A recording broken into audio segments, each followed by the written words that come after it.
And welcome in on a good Saturday morning. We are here at the AHSAA offices in Montgomery. This is our first ever Alabama High School Athletic Association State Football Playoff Bracket Reveal Show. We are going to spend the next 3 hours with you going over in depth the Alabama High School Athletic Association State Football Playoffs 1A through 7A. Lots of great information for you on this Saturday morning. I'm John Holder. Josh Bean joins us from AL.com. We will be here with you for the next 3 hours. A lot of interviews. Every coach in the state of Alabama, Josh, is required, mandatory, to be here in Montgomery at the AHSAA offices over on the east side of town. And so we've got access to really any coach in the state that we want to have this morning. That's right. And, you know, this is an exciting time of year, right? The regular season concluded last night, and now this, what I call a championship chase, right? You get in the tournament, every team is 0-0 again. Every team has an opportunity to get to the Super 7, win a state championship. That's an exciting time of the year. It's the best time of year in high school football to me. Absolutely. There's, you know, we have the summertime. It's great. Kicking off the season's fun. Keeping it with the region races is fun, but especially these first 2 or 3 rounds of the playoffs, because there are always surprises, right? Always upsets, always teams that you think are going to be in Auburn who wind up not being there, and teams that you think had no shot at being in Auburn who wind up being there. We see that each and every year, and I'm sure we'll see that this year. And all of these teams, right? They thought they knew what was going to happen or how things would go back in August. Different things happen all the time. One of the things we're going to do is we're going to sit in on some of the meetings today. Steve Savarese is the executive director of the Alabama High School Athletic Association. He's addressing the 1A through 4A coaches right now. In, please.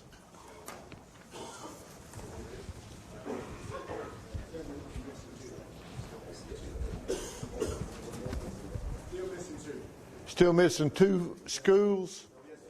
Okay, can I ask you to turn your cell phones off? Let's turn our cell phones off, please, if we could do that at this time.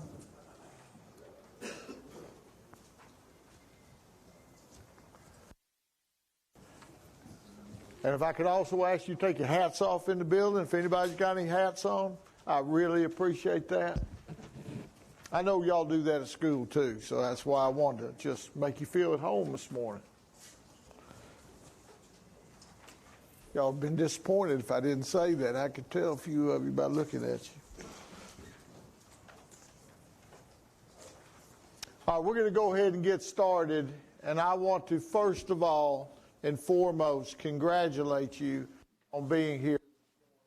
What a tremendous accomplishment to be in the Alabama High School Athletic Association state playoffs, especially in this sport and the the tremendous competition with all of our schools participating in football. You've had a great, great year, and I do congratulate you very much on this accomplishment.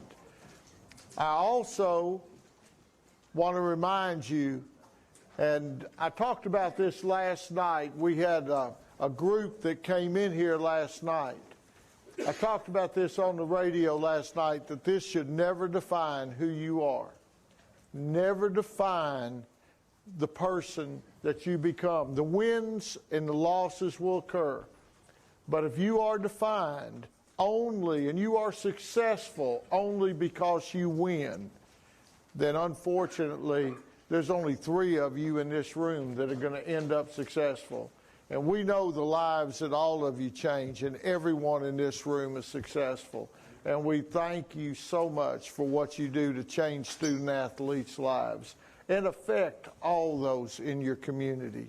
Thank you for being the leaders that you are.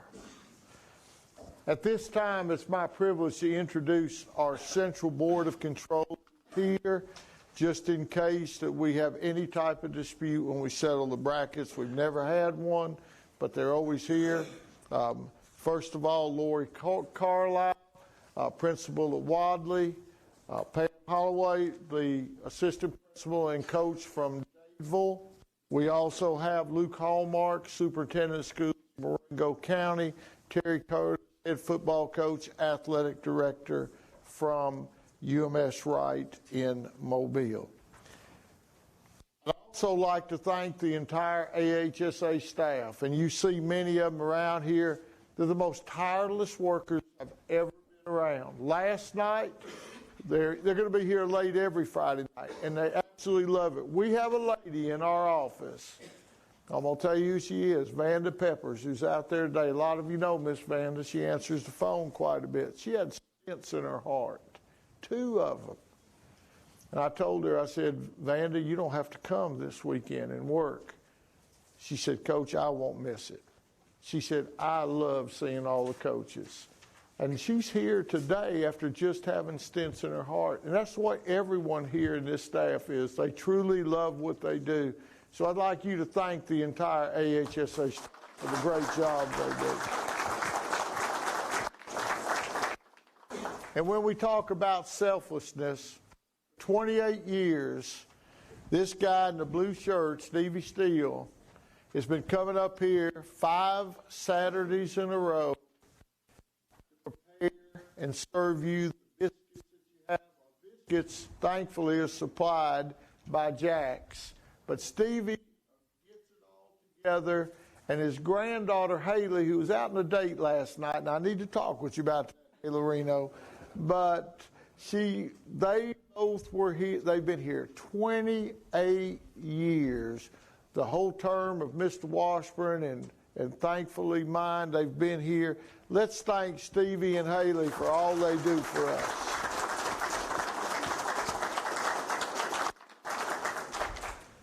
And we have a special guest in here sitting on the front row. Mr.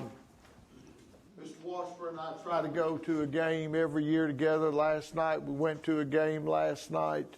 And you know, it is truly my privilege to have the opportunity to spend time with Dan Washburn. Mr. Washburn was a great leader of our state. He followed a great leader in Bubba Scott. And Mr. Washburn, every single year says, can I come to the football playoff meetings the first day so he can see the coaches? And that's how much he loves you. And we all love you for what you do. Please welcome Dan Washburn, former executive director.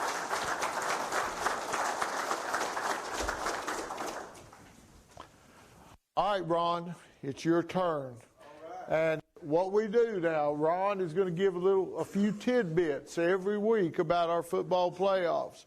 I want you to know we've limited Ron this year. We've told him no more than 3 minutes.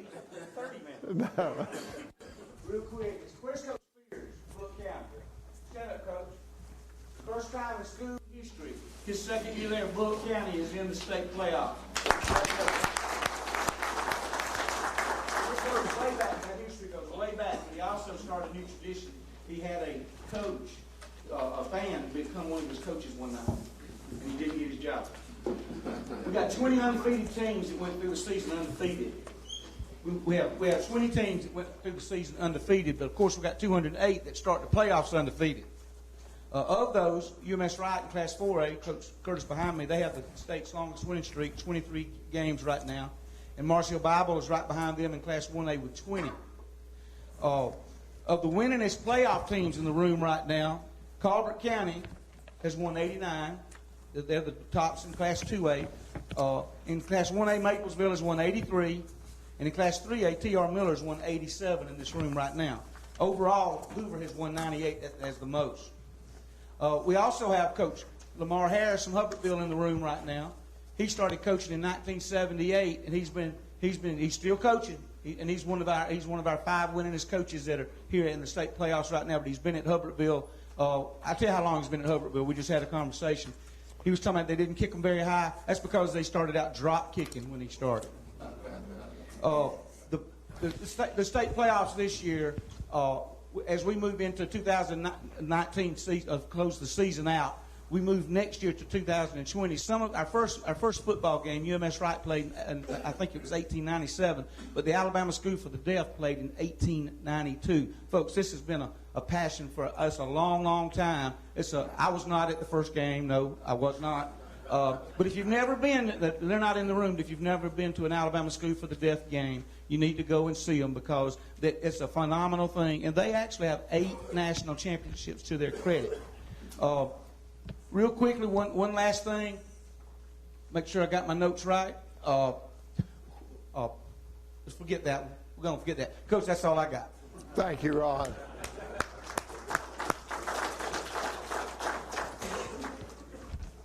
All right, we're going to start with our packet. So let's go over our packet. This is the only week that we will go over the entire packet. Did Ron leave the room? Okay. Now, I just want to let you know, this is Vince Early. You can see Vince is filming the game. Vince is part of our television network, and they will be following us all the way through the playoffs. They'll be following games. They'll be calling some of y'all to broadcast your games. They'll be broadcasting state championships. This event, this entire event, is being shown on television. They have another crew inside that's analyzing right now the brackets. They're going to pick all the winners. So if you want to know, follow Vince, what channel are y'all on? WOTM. It's on the cable news right now, and it's expanding, and they're doing just a great job. Let's start with the official observers report. That's your first sheet that you have in your packet. Remember, the visiting team principal is responsible for filling out the home team visiting report and providing it back in your accounting summary. The next sheet is your home team. John Holder, Josh Bean back with you. We are on the other side of the building here at the AHSAA offices. Coach Steve Savarese, Executive Director of the Alabama High School Athletic Association, giving his charge to the first group of coaches. 1A, 2A, 3A, and 4A coaches are in the house right now. There'll be a bit of a break later on this morning, Josh, and then we'll bring in the 5A, 6A, and 7A coaches. Let's talk about your background and how many years you've been covering high school sports and what you do for AL.com. Yeah, so I work for AL.com. I coordinate our high school sports coverage statewide. I've been doing that since 2012. Before that, I worked in our Mobile office at the Press Register. I was our main prep sports writer there for 4 years. Before that, I worked in Florence and Jasper and some other places. But for most of my career, a great majority of what I have done has been covering high school sports. My career began in the mid-'90s, so I've been doing this a little over 20 years now. And you know, one of the great things for me is I get to, there's two things about covering high school sports. One is I get the opportunity to see people really before they become stars, right? We see these players when they're freshmen and sophomores and before they become household names. And then the other side of that is that I'm a big believer in team sports and what it does for young people. And so I get to see and experience that pretty much every day doing my job. Yeah, you're a native Alabamian. I'm a native Alabamian, so we grew up around this. We know how big high school sports is in the state of Alabama. And also, you know, in particular, high school football. As we said, high school football playoff time in Alabama is huge. Let's talk to folks, maybe folks out there who don't keep up with it like we do, so they maybe don't understand exactly how the teams arrived here in Montgomery for this meeting. This is not every school in the state. That's this right. is about half the schools in the state of Alabama, and basically every school, 1A through 7A, is placed into what we call regions. South to north across the state of Alabama, and then the top 4 teams out of all of those regions are the teams that make the state playoffs. That's right, and most regions are 8 teams. There are some exceptions. 1A is a little bit larger, so sometimes they have some larger or smaller regions, but it's about 8. So you're right, about half the teams are here. Those regions, for folks who don't study it closely, they're grouped geographically. So your region is generally schools that are close to you. Again, there are some exceptions there. And then you play a round-robin schedule. Everybody plays everybody else, and the top 4 teams advance. So, yeah, I mean, you have to play your way in. I always laugh. At some point during the season, I'll get emails from people complaining about our Sports Writers Association rankings or our AL.com rankings, which is great. It creates conversation about the sport, but the truth is those rankings are largely meaningless because in Alabama, you play your way in and all of it's on the field. The rankings don't mean anything to whether you get in the playoffs, whether you advance in the playoffs. And so that's a really cool thing about high school football is that it's all about who's winning on the field. And we will reference those rankings today when we start going through the brackets and talking about teams. We'll say the number 1 ranked team in the state. That is not from the Alabama High School Athletic Association. That's from the Alabama Sports Writers Association. But what it does, Josh, is it gives folks kind of a chance to see just how strong maybe a team is. You know, if you're a number 1 ranked team and you're an undefeated team, well, then that tells you that you might be a little bit stronger than maybe a team who's 5-5. Right, and you're totally right about that. It gives people a roadmap to what's happening as the season goes along. And every year there are teams that enter the season with big expectations.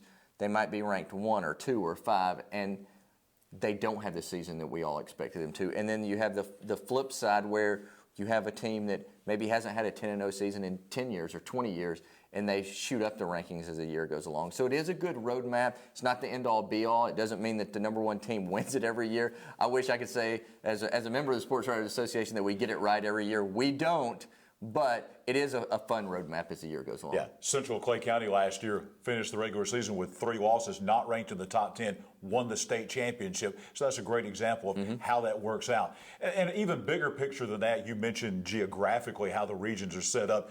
That is also true with classification. Everybody may be wondering, okay, well, why is a team 1A versus why is a team 7A? That's right. That is totally based on school enrollment, how large a school is, how many students they have to choose from. 1A, obviously, the smallest schools with the lowest enrollment. 7A, the largest schools in the state with the largest enrollment. And then it's broken down all different levels in between. That's right. And, 7A was created, I think this is our 6th year of 7A. It's the 32 largest schools. So those are basically all of our high schools in Alabama with an enrollment that was above 1,000. And so you're right, you keep going down. And so 1A through 7A, that's what we have in Alabama now is 7 classifications. And we've seen that in other states. Alabama at one point had 4 classifications and they went to 6, and now we have 7. And the hierarchy that we have, it seems to work really well. And that will change. It changes constantly. The Athletic Association does a great job of reevaluating, going back and looking at the numbers because populations change, demographics change, enrollment in schools change. There are a lot of different factors in there. So every 2 years, the Alabama High School Athletic Association takes those numbers, and those numbers are from the State Board of Education for the public schools, and they go and they basically look at all those numbers, break it down, and they reset everything every 2 years. Right, and we do have schools that move up and down, and from my perspective, that's really exciting because we have some teams, the teams that move up and down, it means that they start playing different opponents and they create new rivalries. And, the fans get to go to some different stadiums on the road. It's, classification can be controversial, but it's really interesting. Yeah, it's always one of the fun days of the year when reclassification is announced, and that'll be coming up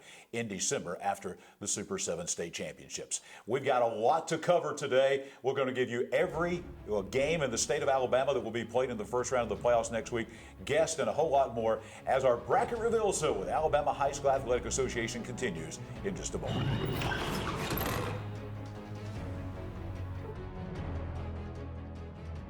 Don't crack under the pressure of foundation issues. The certified specialists at Ox Foundation Solutions can permanently fix foundation problems at the best price guaranteed. And did you know, moisture and unsafe air from your crawl space can infiltrate your home, causing health hazards and high utility bills? Ox Foundation Solutions has the best plan to keep your home safe.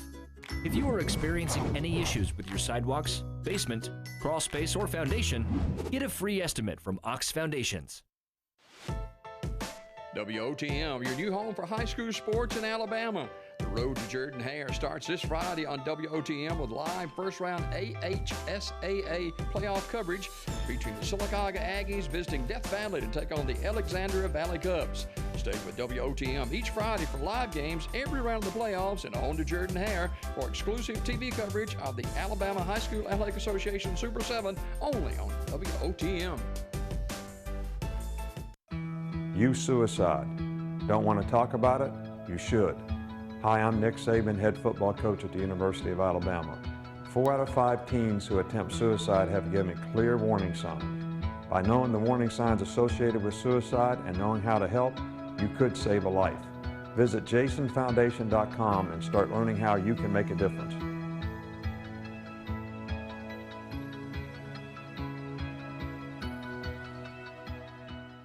Hot under the collar because your basement is full of water? Call a local company you can trust. Ox Foundation Solutions. We use the most advanced water management system to stop water from invading your basement for good. Things feeling a little uneven at home?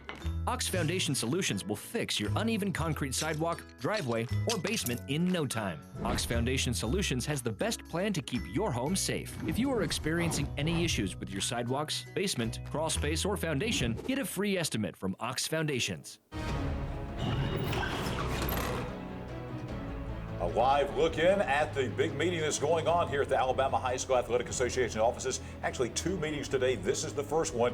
You're looking at every high school head coach in the state of Alabama as far as high school football goes in classes 1A, 2A, 3A, and 4A, getting their information, getting ready for the first round of the AHSAA state football playoffs. Back at the AHSAA offices in Montgomery, WOTM's coverage of our AHSAA football playoff bracket reveal. And John Holder, Josh Bean here with you all the way until 12 noon today. A lot of good things coming up. Let's talk about these meetings today. This is the first time I've been to these meetings, but I've heard about these, really some legendary stories for my entire life, hearing about these meetings that are coming up. And so coaches are coming in. As we said, it is mandatory. Every coach in the state of Alabama has to be here, and they get instructions about how to run the playoff games. There's breakfast out there. Jack's providing fantastic biscuits and things like that. But it is really unique to have every coach in the state of Alabama in one time, in one building, right here in Montgomery. Right, and everybody gets the same instructions. Everybody knows what the guidelines are. Everybody knows what the rules are.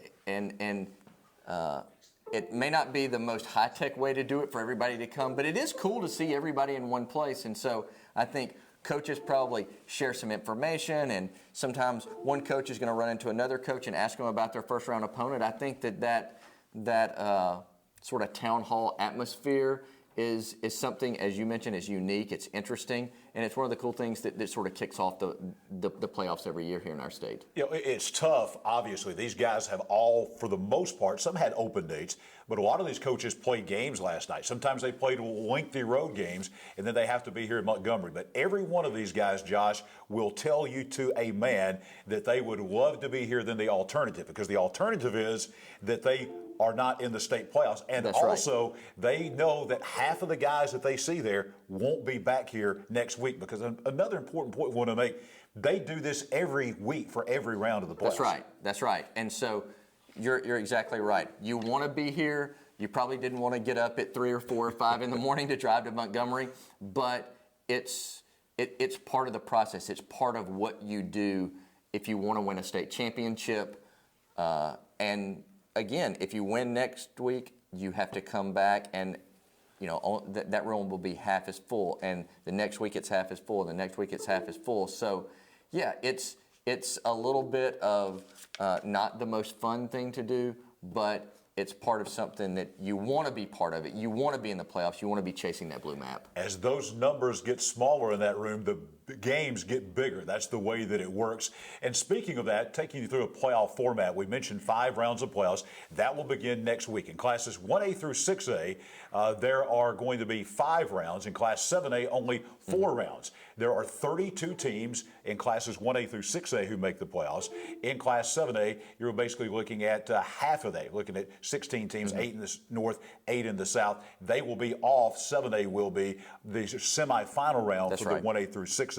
But basically 5 rounds for 1A through 6A, 4 rounds for 1A for class 7A on the road to the Super 7 championships this year back at Jordan-Hare Stadium in Auburn. Yeah, that's right. And when 7A was added, I think back to that 6 years ago now. I think we all wondered, well, if we go to 7 classifications, how are we going to play 7 championship games? And what's that going to do to what we then called the Super 6? And the AHSAA really came up with an elegant solution. It was, look, we only have half the number of schools in 7A. We'll have 1 less week of the playoffs. We'll just give them that semifinal week off, and then 7A will kick off what we'll now call the Super 7. So that championship game, of course, is played on Wednesday night. So they get a little bit more time to prepare, a little bit more time to get their bodies right for that game. But it is a Wednesday night game, and so the biggest schools kick off the Super 7 at Jordan-Hare Stadium this year. And It was an elegant solution, and it's been a fantastic way to kick off championship week. If you're making plans, you want to come down to Jordan-Hare Stadium to the Super 7 Championships Wednesday afternoon. There'll be a Unify game, which is really neat. That is basically, you're talking about folks that have some challenges. That's right. From schools around the state that come together, and they play what is basically a flag football game, which is huge to play on the surface there at Pat Dye Field at Jordan-Hare Stadium. Then following that, the 7A Championship. And then on Thursday, it's odd numbers. You have 1A, 3A, 5A, and then you come back on Friday with the even numbers, 2A, 4A, and 6A championship games. We've got special guests lined up, all the games, every matchup in the state of Alabama, and a whole lot more as our Bracket Reveal show continues from the AHSAA in Montgomery. Don't crack under the pressure of foundation issues. The certified specialists at Ox Foundation Solutions can permanently fix foundation problems at the best price guaranteed. And did you know, moisture and unsafe air from your crawl space can infiltrate your home, causing health hazards and high utility bills. Ox Foundation Solutions has the best plan to keep your home safe. If you are experiencing any issues with your sidewalks, basement, crawl space, or foundation, get a free estimate from Ox Foundations. WOTM, your new home for high school sports in Alabama. The road to Jordan-Hare starts this Friday on WOTM with live first-round AHSAA playoff coverage featuring the Sylacauga Aggies visiting Death Valley to take on the Alexandria Valley Cubs. Stay with WOTM each Friday for live games every round of the playoffs and on to Jordan-Hare for exclusive TV coverage of the Alabama High School Athletic Association Super 7 only on WOTM.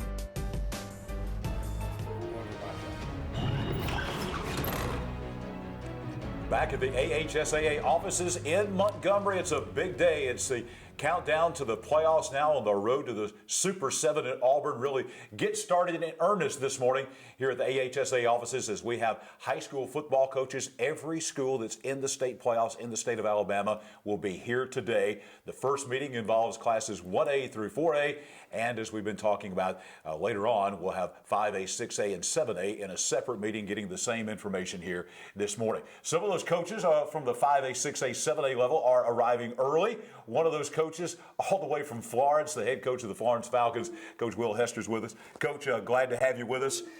What time did you leave this morning, I guess is the first question. Actually, we left so early, it was yesterday. We were off this week. Week 10 was our bye week, so we were able to go watch our opponent, Mountain Brook, play last night against Gardendale, and we stayed in Birmingham and then made the trip down this morning. From a coach's perspective, these meetings, we've been talking about how it's kind of a town hall meeting of coaches. It's really unique to have every high school coaches in the playoffs together under one roof at the same time.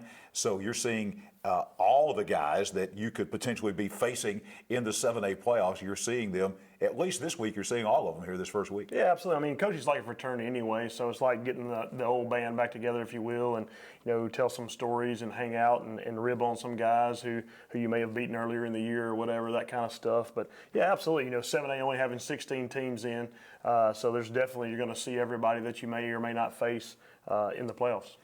Josh Bean and I were just talking about 7A and the differences in 7A and 1A through 6A because there's not as many teams in 7A, so there's not as many teams that make the playoffs. So we're looking at 16 teams that make the playoffs, 8 in the South, 8 in the North. You're one of those 8 teams that's left. You only have 4 rounds of playoffs, and you get the break there, so to speak, during the semifinals for the other classifications because you're going to play earlier on Wednesday night. This is the format of 7A. You like that? Yeah, I mean, it's tough. You're basically playing a second-round opponent in the first round of the playoffs. So, in some of the larger classifications or the ones that take 32 teams in, sometimes if you're a region champ, that first-round opponent, may be a little easier. You may have a little more ease into the playoffs. But, there are no cupcake games in 7A. And, even with us hosting a game this year, we get a very tough opponent in Mountain Brook. Absolutely. We're going to talk about that because there are only 4 regions in the state in 7A. So you basically got a Mobile area, then you've got your Montgomery Wiregrass area, Birmingham Metro area, and then a Huntsville, Tennessee Valley, Shoals area.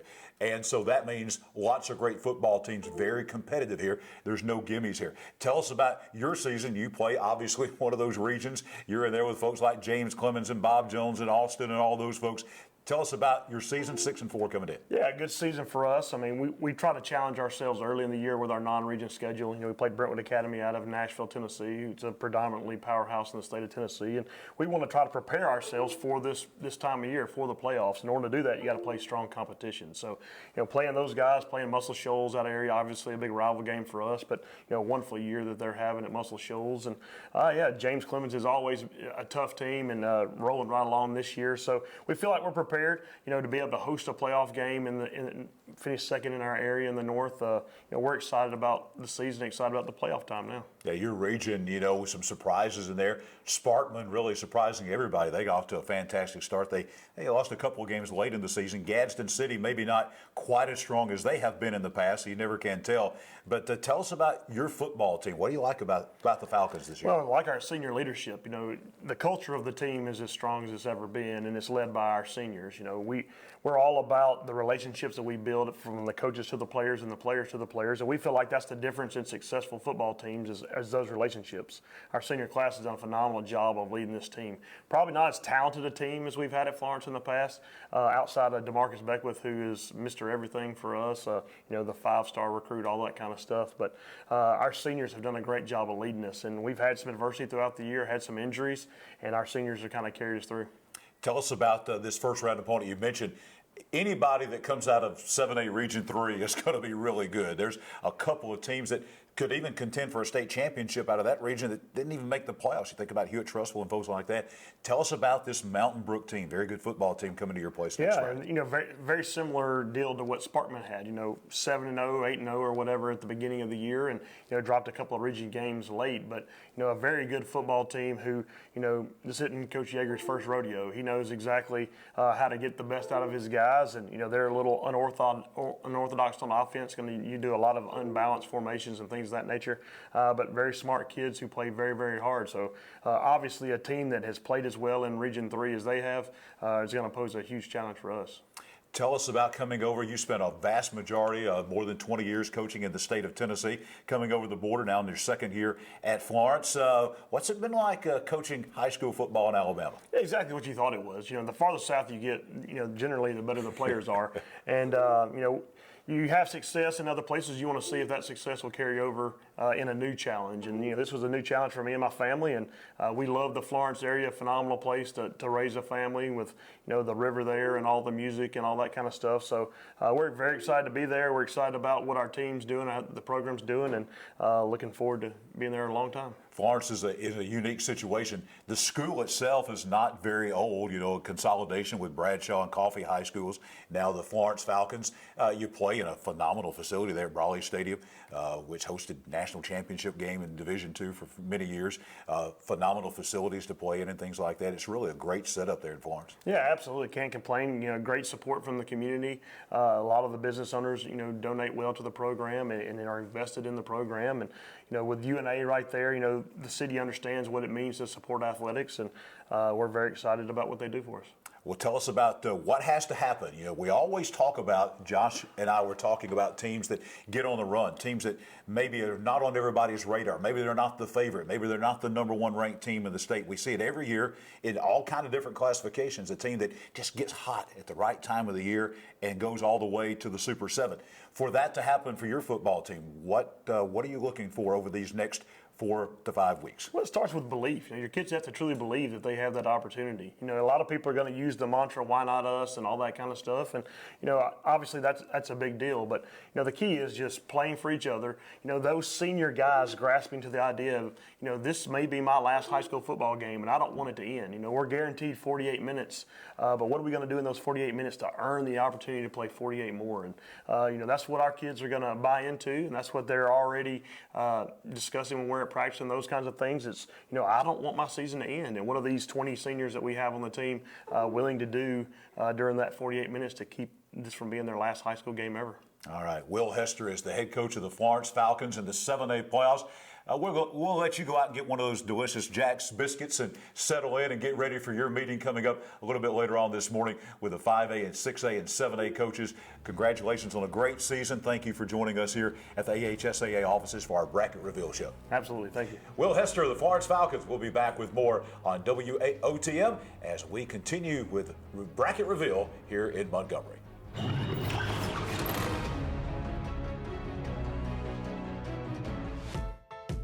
WOTM, your new home for high school sports in Alabama. The road to Jordan-Hare starts this Friday on WOTM with live first-round AHSAA playoff coverage featuring the Sylacauga Aggies visiting Death Valley to take on the Alexandria Valley Cubs. Stay with WOTM each Friday for live games every round of the playoffs and on to Jordan-Hare for exclusive TV coverage of the Alabama High School Athletic Association Super 7 only on WOTM. Don't crack under the pressure of foundation issues. The certified specialists at Ox Foundation Solutions can permanently fix foundation problems at the best price guaranteed. And did you know, moisture and unsafe air from your crawl space can infiltrate your home, causing health hazards and high utility bills. Ox Foundation Solutions has the best plan to keep your home safe. If you are experiencing any issues with your sidewalks, basement, crawl space, or foundation, get a free estimate from Ox Foundations. WOTM's coverage of the Alabama High School Athletic Association state football playoff meetings in Montgomery, the bracket reveal, counting down to those brackets officially being revealed, and we'll bring those to you here on the AHSAA TV. John Holder, Josh Bean from AL.com here with you. Folks may be wondering, well, why do these folks have to come all the way to Montgomery and have a meeting every week? Well, there are so many things that go into hosting a high school football playoff game, and Coach Savarese and the staff here want to make sure that everybody is on the same page. There's a clarity, a clearness of exactly what the expectations are, especially if you're hosting a game and what goes on. And we have a list here. They just provided us with this. This is what they give to the folks that come in. This is part of the packet that they get. And Josh, there's a lot of stuff in here. And it's not like these folks haven't ever put on a football game, right? They know how to do that. But you're right. It's different. You know, reading it and hearing it from someone are different things. And I think that having everyone on the same page and having clear, concise guidelines for everybody makes a lot of sense. And there's a little bit of a celebratory tone to it, right? I mean, we just heard that from Coach Hester. I mean, people like being here. It means that you got in the playoffs. It means you got a chance to play for that blue map. Everything from the game management, they get down to talking about the game balls, the PA announcer, ticket sales are very important, the game program, media, how to deal with media. There are some things that change with media and media credentials, and who can broadcast games on radio and on television and live stream, halftime. Everything is covered as far as what you have to provide the visiting team, amenities. There are things in there that have to do with the size of your stadium. You have to have a certain capacity.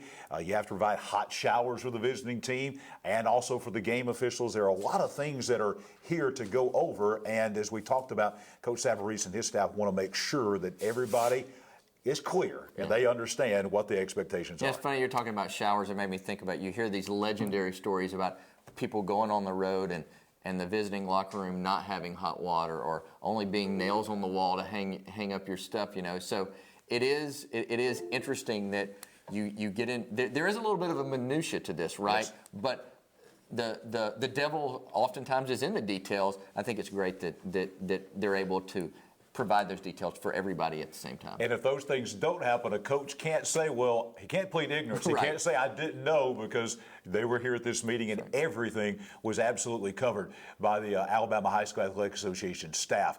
And the same thing, there's already some information preliminarily given out about Super 7. That's right. And things like that. Some folks here representing the Super 7.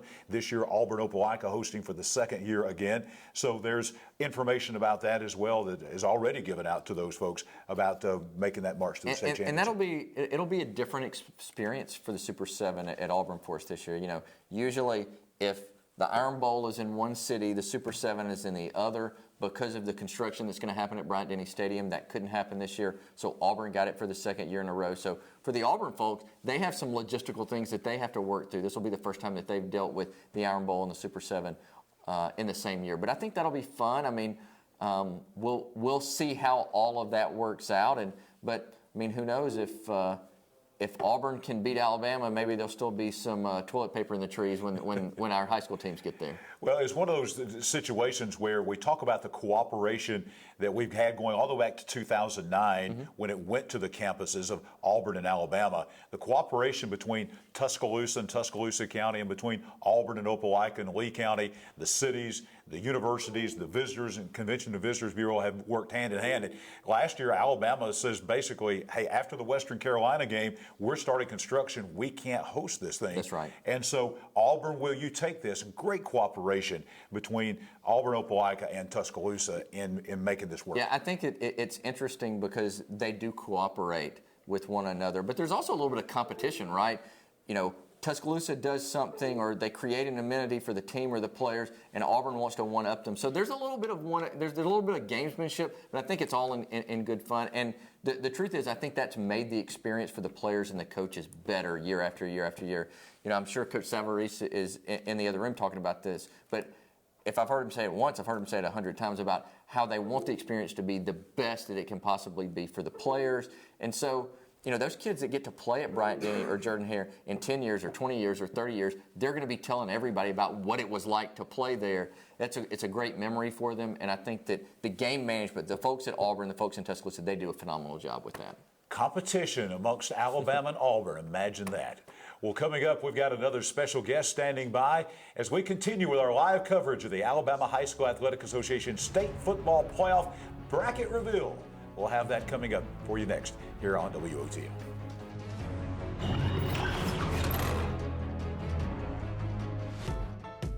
WOTM, your new home for high school sports in Alabama. The road to Jordan-Hare starts this Friday on WOTM with live first-round AHSAA playoff coverage featuring the Sylacauga Aggies visiting Death Valley to take on the Alexandria Valley Cubs. Stay with WOTM each Friday for live games every round of the playoffs and on to Jordan-Hare for exclusive TV coverage of the Alabama High School Athletic Association Super 7 only on WOTM. Don't crack under the pressure of foundation issues. The certified specialists at Ox Foundation Solutions can permanently fix foundation problems at the best price guaranteed. And did you know, moisture and unsafe air from your crawl space can infiltrate your home, causing health hazards and high utility bills? Ox Foundation Solutions has the best plan to keep your home safe. If you are experiencing any issues with your sidewalks, basement, crawl space, or foundation, get a free estimate from Ox Foundations. Welcome back. We're back at the AHSAA Playoff Reveal Show here in Montgomery. Smitty Grider has joined us here on the set. So this isn't your first rodeo. This isn't the first time you've been to this playoff meeting. Tell us what this is like from a coaching perspective. Well, this is one of your favorite days of the year. You know, the first playoff meeting is special because so many people are here and everybody's excited about the playoffs starting and, you know, going and picking up your packet and your tickets and all of that is just it's almost like Christmas. Do you still pick up tickets or is everything done online now? No, you still get tickets. Okay. And we were just, one of my assistants, Tim Gillespie, my offense coordinator, came with me and he's been a head coach for years. And I was talking about when you were I was at a smaller school, the tickets that they gave you for the home team, they put a string through them and you had rolls of tickets. Yeah. Well, the big schools get these big boxes. And I was always jealous. I wanted some of those big boxes. And, you know, fortunately now I'm at a larger school and I got to pick up 2 boxes of tickets this morning. Well, tell us about your team a little bit. It's been a unique season for your group. What was it like in the beginning, and how has your team grown as the year's gone along? Well, it's been a really great experience. The kids have been amazing. You know, the question I always get is how's the consolidation going? You got 2 rival schools coming together. So remind people about the schools and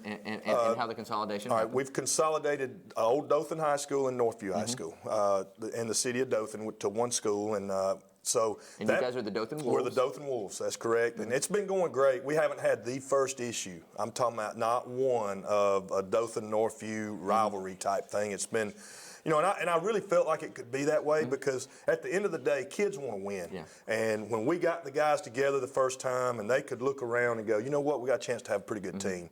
Then, they were all in at that point. And it's been a great year, and we've grown exponentially as a team. We opened the season at Clay Chalkville, at Thompson, playing Clay Chalkville, and didn't play well. Yeah. Got on a big stage, and I think that had something to do with it. And I got to see you guys that day. I mean, when you're taking two teams and you're putting them together, there's going to be some growing pains with that. You could tell that on that day that you guys were the team building was still happening. But watching you guys from afar as the years gone along, it seems like you guys have grown together, and that continuity is something you guys have been able to develop. It has, and that day was it wasn't just the kids; it was a coaching staff, and none of other than Coach Gillespie and I, none of us had coached together before, and.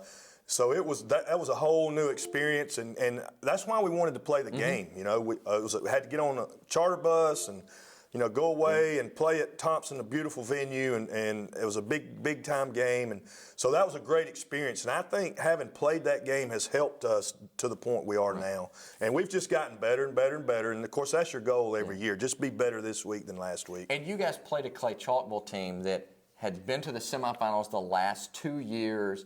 It wasn't like you guys scheduled a cupcake for that first game for the Dothan Wolves. You guys had a tough opponent. Now that we're 9 or 10 weeks after that, what did you guys learn about your team that day? We learned that they would fight because we got behind early, fought back, and got within 2 points at halftime. It kind of unraveled on us in the third quarter, but the kids played hard, and they fought. And that's what we wanted to know coming out of the game is would our kids play in that environment and play hard through the finish? And we wanted to expose our kids to that kind of team to kind of get a gauge of where are we and what do we need to do to get to the point where we can be a competitor in 6A. And now you guys, everybody's 0-0 again, right? Right. So what's the message, what's the vibe around your team right now?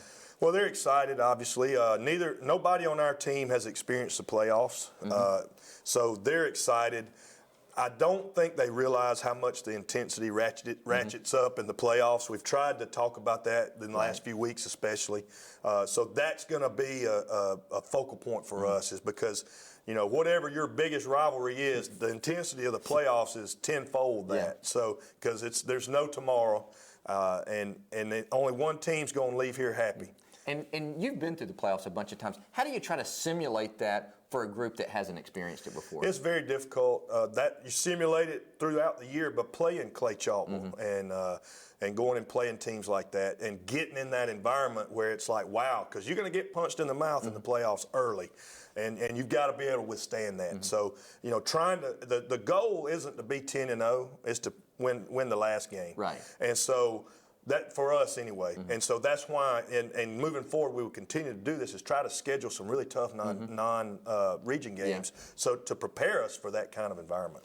And then, you mentioned the consolidation and trying to have a cohesive unit with your team.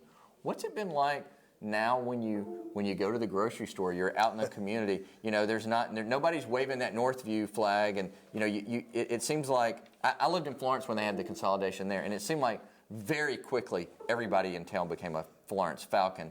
Is that something? Did you guys experience something similar? I think we have. At the beginning, there were still a lot of those old alumni that hey, I'm a Northview Cougar and all that, but the city's really gotten behind us. And, the whole philosophy of the superintendent and the theme for this year is one city, one team. And the school system's bought in, and I think the community has too. They want a winner. They're hungry for a winner and excited to have an opportunity to play in the playoffs again. Tell us, if you know anything about your opponent, that first-round opponent, what do you know so far? Well, I know Ben Blackman of Spanish Fort. That's who we play. He's a great friend. We coach together on the same staff at Opelika. His older brother Brian and I are probably that's my closest friend in the business. So he does a great job down there. Obviously, they got a lot of tradition, and it didn't matter what team we were going to get out of that region. We knew that it was going to be a really good opponent, a team that could very well win any region in the state. So that part is a little bit nerve-wracking that we've got to play that type of opponent in a 1-4 matchup in the first round. Yeah. But they'll be well coached. They've got good talent. It'll be a battle for us to try to come out in a game like that. They've got a lot of playoff experience and been there, and the coaching staff's been there, so it's going to be a big challenge. Well, Coach, we really appreciate you taking the time to join us here today. We're gonna take a little break here, and we'll be back with our HSAA Reveal Show. And over the speakers when the team's trying to run a play. Once the official starts to ready for play, you're not allowed to do that. I also want to remind you that you have to report the score 30 minutes after the game. Today, we're going to pass out one little piece of information for someone who did not report the score last night, and we have some we have to send out. All scores we cannot set next week's brackets till we have every score officially. So please get that in as soon as possible. Let's set the brackets. Class 1A. Here's what I need. First thing you'll tell me is whether it's Thursday or Friday night. Then the game will be at 7 o'clock. You'll tell me the location of the game, and then you'll say whether you want 5 or 7 officials. 5 or 7 officials, and you'll finish with your record. 9-1, 8-2, 7-3, 6-4, whatever. I also want to remind you, and I was going to do it at the end, but I'm thinking of it now. When Alvin went over the money that has to be turned in, this year, the dollar that we took off every ticket in the playoffs for revenue share, you keep it, and it's divided in the gate. So that dollar is not taken off by the action of the Central Board of Control to provide our schools more revenue to help offset some of those officials' costs that you've encountered as we raised officials' pay as we needed to. So, again, the dollar does not come off ticket, and we do thank the Central Board for that action. Y'all thank the Central Board for that action too, don't you?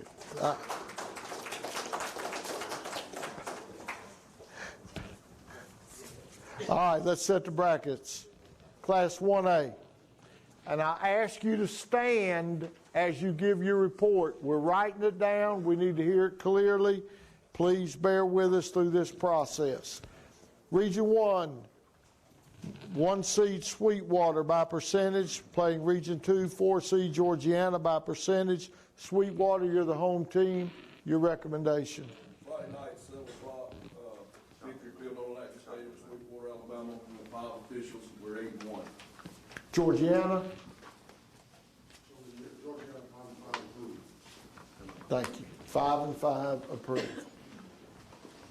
Let me go through on if both schools don't agree on the officials. For example, Sweetwater just asked for 5 officials. If Georgiana would come back and said we want 7 officials, the default this week is 7 officials. The default is 7. So we hope you'll all work that out. Region 3, place 2, Maplesville by percentage. Region 4, place 3, Billingsley, tiebreaker A. Maplesville, you're the home team. Your recommendation. Friday night, 7 o'clock, Maplesville High School, 5 officials, 7-2. Billingsley. 5-5, approved. Thank you. Region 2, place 1, Brantley by percentage. Region 1, place 4, Fruitdale by tiebreaker A. Brantley, you're the home team. Your recommendation. Friday night, 7 o'clock, Brandon, Alabama, 9-1, 5 officials. Fruitdale. 5-5, we approve. Region 4, place 2, Notasoga by tiebreaker N. Region 3, place 3, Linden by percentage. Notasoga, you're the home team. Your recommendation. Friday night, Notasoga, Alabama, officials, 64. Linden, Linden, 5 and 4. thank you. Region 4, place 1, Lynette by percentage. Region 3, place 4, Keith by percentage. Lynette, you're the home team, your recommendation. Lynette, Alabama, Friday night, 7 p.m., Memorial Washington Stadium, record 9-0, 5 officials. Keith,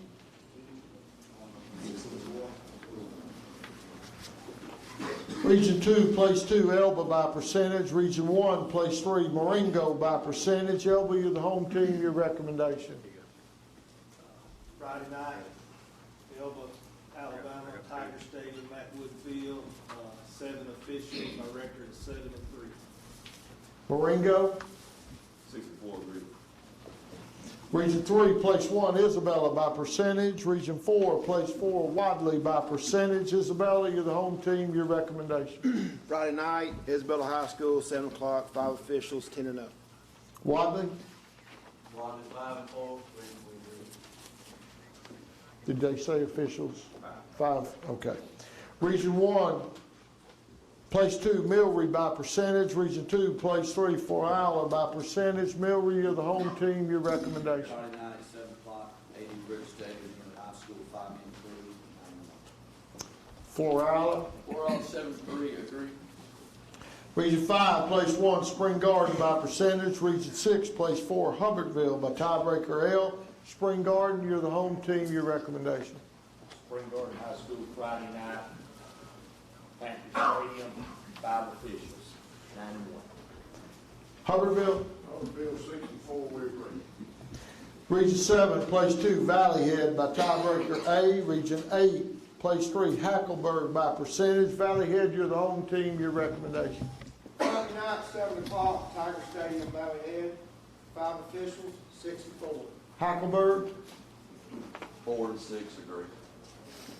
Region 6, place 1, Pickens County by percentage. Region 5, place 4, Victory Christian by tiebreaker A. Pickens County, you're the home team, your recommendation. Friday night, 7 o'clock, Pickens County High School, 5 and 2, 8 and 2. Victory Christian. Victory, 6 and 4, agree. Region 8, place 2, Waterloo by percentage. Region 7, place 3, Faultville by percentage. Waterloo, you're the home team, your recommendation. Waterloo High School, Friday, 7 o'clock, 5 officials, 8 and 2. Thank you. Faultville. Faultville, 6 and 4, Region 8, place 1, Mars Hill Bible by percentage. Region 7, place 4, Woodville by tiebreaker A. Mars Hill Bible, your recommendation. Friday night, 7 o'clock, Mars Hill, 5 officials, 10 and 0. Woodville. Woodville, 4 and 6, we agree. Region 6, place 2, South Lamar by percentage. Region 5, place 3, Appalachian by tiebreaker N. South Lamar, your recommendation. Friday night, 7 o'clock, Millport, Alabama, J.C. McAdams Stadium, 5 officials, 9 and 4. Appalachian. 6 and 4, agree. Region 7, place 1, Decatur Heritage by percentage. Region 8, place 4, Vina by percentage. Decatur Heritage, your recommendation. Friday night, 7 o'clock, West Morgan Field, 5 officials, 10 and 0. Vina. Vina, 3 and 7, we agree. Region 5, place 2, Donahoe by percentage. Region 6, place 3, Berry by percentage. Donahoe, you're the home team, your recommendation. Friday night, 7 o'clock, Huntsville and Anson, Alabama, 5 officials, 8 and 1. Berry. Very 6 and 4, we agree. Class 2A, Region 1, place 1, Leroy by percentage. Region 2, place 4, Daleville by percentage. Leroy, you're the home team, your recommendation. Friday night, Leroy, 7 o'clock, 7-man crew, 8 and 2. Daleville. Daleville, 7 and 3, we agree. Region 3, place 2, Goshen by percentage. Region 4, place 3, Thorsby by percentage. Goshen, you're the home team, your recommendation. Goshen High School, Eagleville, 7-3, 5 officials, 7 o'clock. Friday night. Friday night, yes, Thorsby. Thorsby High School, 6-4, Woodbury. Region 2, place 1, Arrington by percentage. Region 1, place 4, Chickasaw by percentage. Arrington, you're the home team, your recommendation. Arrington High School, Friday night, 7 p.m. Zoomstein Stadium, 7 officials, 8-2. Chickasaw. Chickasaw, 6-3, agree. Region 4, place 2, Lafayette by percentage. Region 3, place 3, New Brockton by percentage. Lafayette, you're the home team, your recommendation. Friday night, 7 o'clock, Lafayette, Alabama, at Bulldog Stadium, 5 officials, 5-4. New Brockton. Brockton High School, 5-5. Region 4, place 1, Reeltown by percentage. Region 3, place 4, Zion Chapel, tiebreaker L. Reeltown, you're the home team, your recommendation.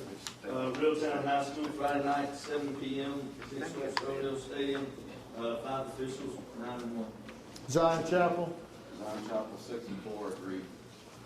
Region 2, place 2, Abbeville by percentage. Region 1, place 3, J.U. Blacksher by percentage. Abbeville, you're the home team, your recommendation. Abbeville, play 2, will play Friday night, 7 p.m. Abbeville High State, 7 officials. J.U. Blacksher. J.U. Blacksher, 8-2, agree.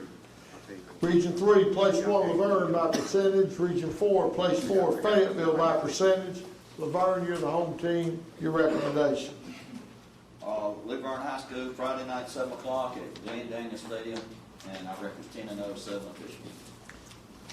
Fayetteville. Fayetteville, 6-4 with itself. Region 1, place 2, Titus Hill Christian by percentage. Region 2, place 3, G.W. Long by percentage.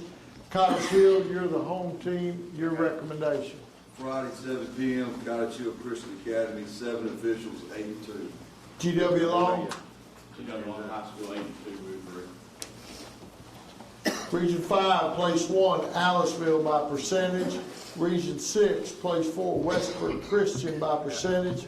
Aliceville, you're the home team, your recommendation. Friday night, 7 o'clock, Aliceville, 5 officials, 8-2. Westbrook Christian. Westbrook, 7-3, we agree. Region 7, place 2, Addison by percentage. Region 8, place 3, North Sand Mountain by percentage. Addison, you're the home team, your recommendation. Addison High School, Friday night, 7 o'clock, 5 officials, and 8-2. North Sand Mountain. 7-3. How many officials y'all say, Coach? 5. 5. Thank you.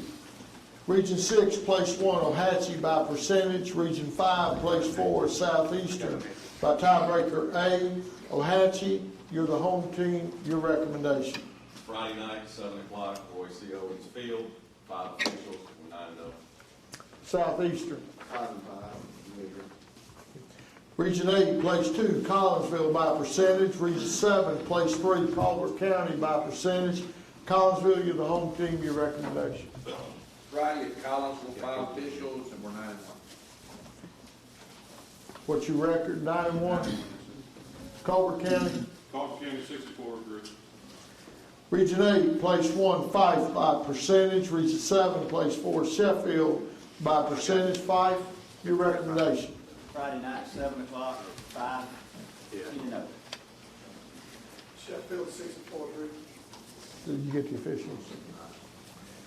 Region 6, place 2, Ranburn by percentage. Region 5, place 3, Cold Springs by tiebreaker N. Ranburn, your recommendation. Friday night, 7 o'clock, Ranburn, 7 officials, 9-0. Cold Springs. 5-5, agree. Region 7, place 1, Red Bay by percentage. Region 8, place 4, Cedar Bluff by percentage. Red Bay, you're the home team, your recommendation. Friday night, 7 o'clock, Red Bay, 5 officials, 10-0. Cedar Bluff. Cedar Bluff, 7-3, agree. Region 5, place 2, Sulligent by percentage. Region 6, place 3, Cleveland by percentage. Sulligent, you're the home team, your recommendation. Friday night, 7 o'clock, so 5 officials, 8-2. Cleveland. 5-5, agree. Class 3A, Region 1, place 1, Flomaton by tiebreaker A. Region 2, place 4, Opp by percentage.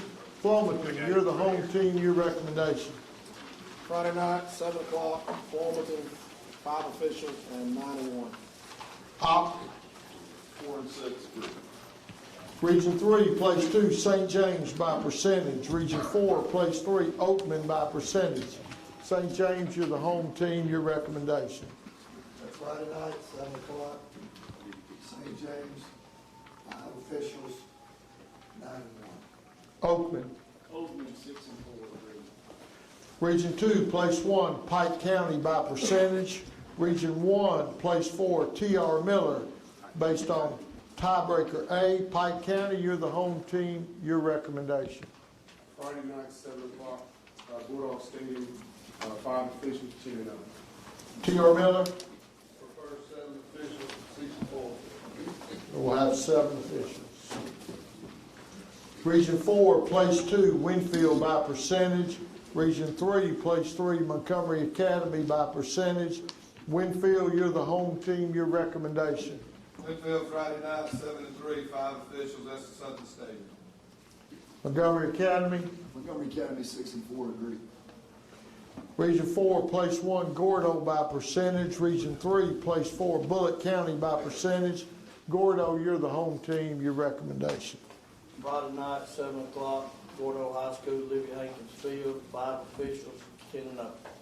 Bullitt County. 6 and 4, agree.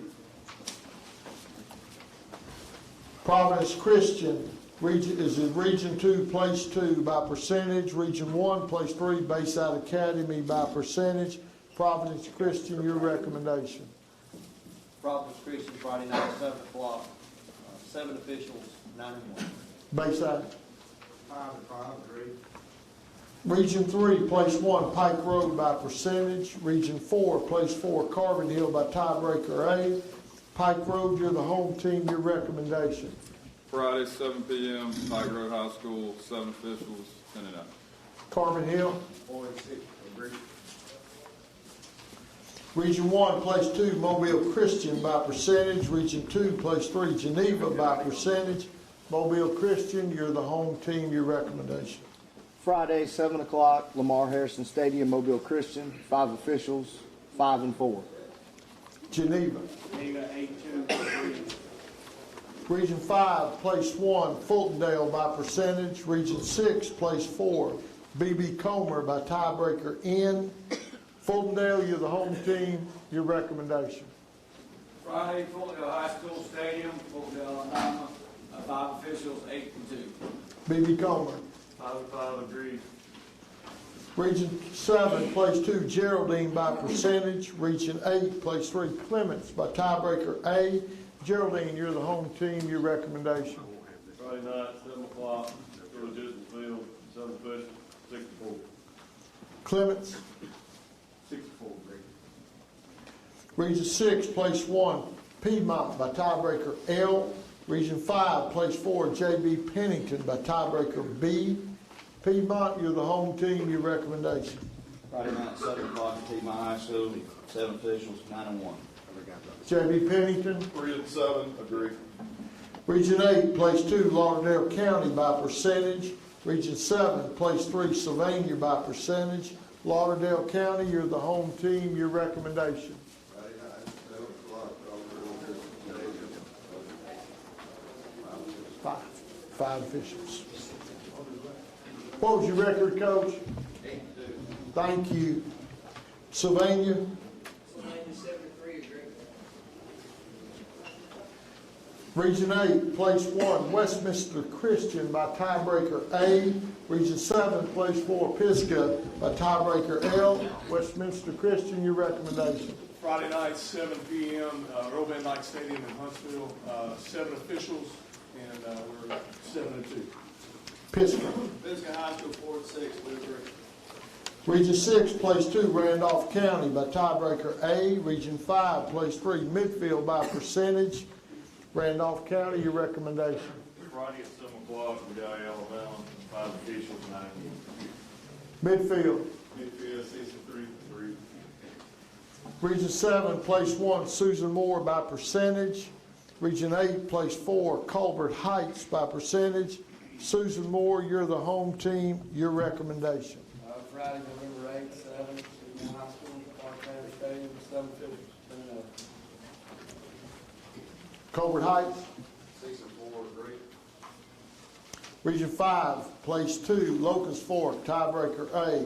Region 6, place 3, Walter Wellborn, by percentage. Locust Fork, you're the home team, your recommendation. Friday night, 7 p.m., Locust Fork, Alabama, Gary Pate Field, 7 officials, 6-4. Walter Wellborn.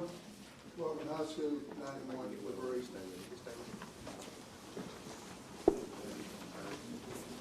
No. All right, couple of things. First of all, the footballs that you received today, please don't ever take those for granted. They're compliments of another one of our corporate partners, Wilson, and I truly know you appreciate their generosity in providing these balls. WOTM, your new home for high school sports in Alabama. The road to Jordan-Hare starts this Friday on WOTM with live first-round AHSAA playoff coverage featuring the Sylacauga Aggies visiting Death Valley to take on the Alexandria Valley Cubs. Stay with WOTM each Friday for live games every round of the playoffs and on to Jordan-Hare for exclusive TV coverage of the Alabama High School Athletic Association Super 7 only on WOTM. Don't crack under the pressure of foundation issues. The certified specialists at Ox Foundation Solutions can permanently fix foundation problems at the best price guaranteed. And did you know, moisture and unsafe air from your crawl space can infiltrate your home, causing health hazards and high utility bills. Ox Foundation Solutions has the best plan to keep your home safe. If you are experiencing any issues with your sidewalks, basement, crawl space, or foundation, get a free estimate from Ox Foundations. Well, there you have it. The brackets are set for classes 1A, 2A, 3A, and 4A in the Alabama High School Athletic Association State Football Playoffs. And we'll have another meeting. They'll take a break, and we'll get started with 5A, 6A, and 7A coming up as our live coverage continues of the AHSAA State Football Playoff Reveal Show here in Montgomery. John Holder back with you, a very special guest with us at this time, a guy who's experienced every round of the playoffs in the Alabama High School Athletic Association in recent years. Tim Perry is the head coach of the Wetumpka Indians. Coach, back in the playoffs once again. Congratulations on another successful season. We'll talk about this year's team, but you've been through rounds 1, 2, 3, 4. You've been to the Super 7. You've experienced that. Just tell us about playoff time as a coach. What does this mean to you? Oh, it's extremely exciting. This is what you work towards. This is obviously a goal. Every team in the state has this goal. And then when you're able to reach a very special time. We talked to our players about that this week, about how special it is to still be practicing and getting ready for a playoff game. We don't ever want to take that for granted. We know how special it is, but it's an extremely exciting time of year. A couple of years ago, you were one of those teams that made that run. You know, you start off with 32 teams in each classification, and then you get down to 2 on the biggest stage in the state. Take us through what that's like to kind of to wake up, I guess, that final week you're getting ready for the Super 7 and realize, hey, this began in my classification with 60-plus teams, and now we're 2, and we're one of them. Well, it's hard to describe that feeling, to sense of accomplishment, excitement, the realization that your team and your community, you're going to play for a state championship, and like you had said, in either 2 of the biggest venues in the state, either at Jordan-Hare or at Bryant-Denny. And for a young man growing up here in the state of Alabama to get to play for a state championship game in one of those 2 stadiums, you grow up, these young men either loving Alabama or Auburn, and then getting to play where they play, and just the culmination of all the time that you've put into it as coaches and players, and the hard work and the sacrifice of your time, and then to go through, Alabama high school football is the best in the nation, and so to be able to reach that, you've really had to play some outstanding teams against some incredible coaches. So, very special feeling that you'll never forget. You really enjoy coming to these meetings because now we got some coaches that come from like Waterloo or they come from Higdon up at North Sand Mountain. But you come from just a few miles up the road at Wetumpka, so you really love coming to this because it's pretty easy. Well, that's true. But even if we had to drive like some other coaches do, if we had to go to Mobile or Huntsville, it's still been an exciting time and an exciting trip to know that you're getting ready to start the state playoffs and to be in it. So it's still very special. Your meeting's about to start, so we're going to let you get out of here. But very quickly, tell us about your team and your first-round playoff game coming up, Wetumpka and Bessemer City. I'm very proud of our guys and what we've been able to accomplish this year. We're playing a lot of young players, and we have a mixture of older veteran players and some young guys. And we started out with 5 straight away games, which I guess I'm responsible for that. But our guys have been able to handle that extremely well. We're playing a very talented team, Coach Andrew Zal and Bessemer City. He's done an incredible job. They're playing at a very high level, but our guys are looking forward to it.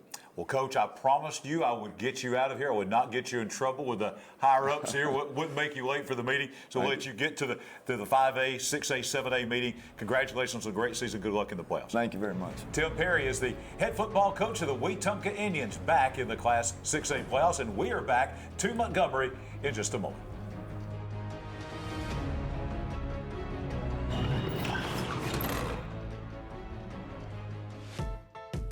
WOTM, your new home for high school sports in Alabama. The road to Jordan-Hare starts this Friday on WOTM with live first-round AHSAA playoff coverage featuring the Sylacauga Aggies visiting Death Valley to take on the Alexandria Valley Cubs.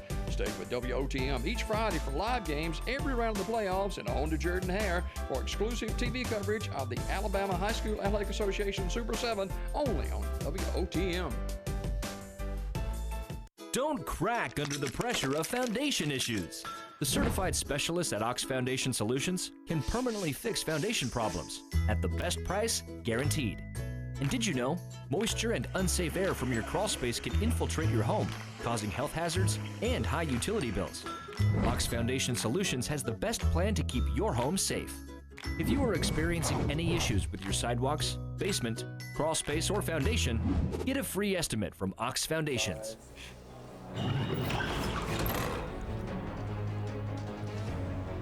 We are back at the AHSAA offices in Montgomery for our bracket reveal show for the high school football state playoffs here in the state of Alabama. John Holder, Josh Bean from AL.com back with you once again. And now we are going through what is my favorite time and my favorite thing to do in all of high school sports for the year, and that is to go through the state playoff brackets in classes 1A through 7A. We're going to take 1A through 4A first. Let's begin, Josh, in Class 1A, and we're going to begin in the South, and we'll go north. In the South, first round games. Georgiana, the Panthers, traveling to take on the Sweetwater Bulldogs over in Marengo County. All these games will be at 7 o'clock on Friday night. Then we've got Maplesville. The Red Devils will be hosting next-door neighbor Billingsley from just across the county line there in Autauga County. Georgiana, by the way, 5-5. Sweetwater at 8-1. Billingsley also 5-5. Maplesville at 7-2. Then you got Fruitdale, the Pirates, coming up from Washington County. They'll travel cross-state over to Crenshaw County to take on the Brantley Bulldogs. Brantley 9-1. Fruitdale at 5-5. Linden, the Patriots, who were in the Super 7 last year, no stranger to the Super 7 in Class 1A. They will be traveling over to Macon County to take on the Notasulga Blue Devils. Also, you've got Keith, the Bears, down in Orrville in Dallas County. They will be traveling over to the east side of the state as well to take on the undefeated Lynette Panthers, ranked number 3 in the state. Won a 2A state championship a couple of years ago at Bryant-Denny Stadium in Tuscaloosa. Also in the South, the Marengo Panthers from Dixon's Mills. They will be going to Elba to take on the Tigers, another team that no stranger to the Super 7, moving down from 2A to 1A a couple of years ago.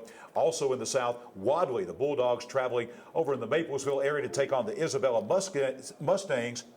A team that, even though they're 10-0, folks not talking about them a lot. We'll talk about them in just a moment. And the final game in the south end of the bracket for Class 1A, the Florala Wildcats, a battle of Wildcats, traveling over to take on Milry on the Mississippi-Alabama line. That is the south bracket in Class 1A. Yeah, I mean, I think you mentioned Isabella, and that's a team that definitely has been a surprise.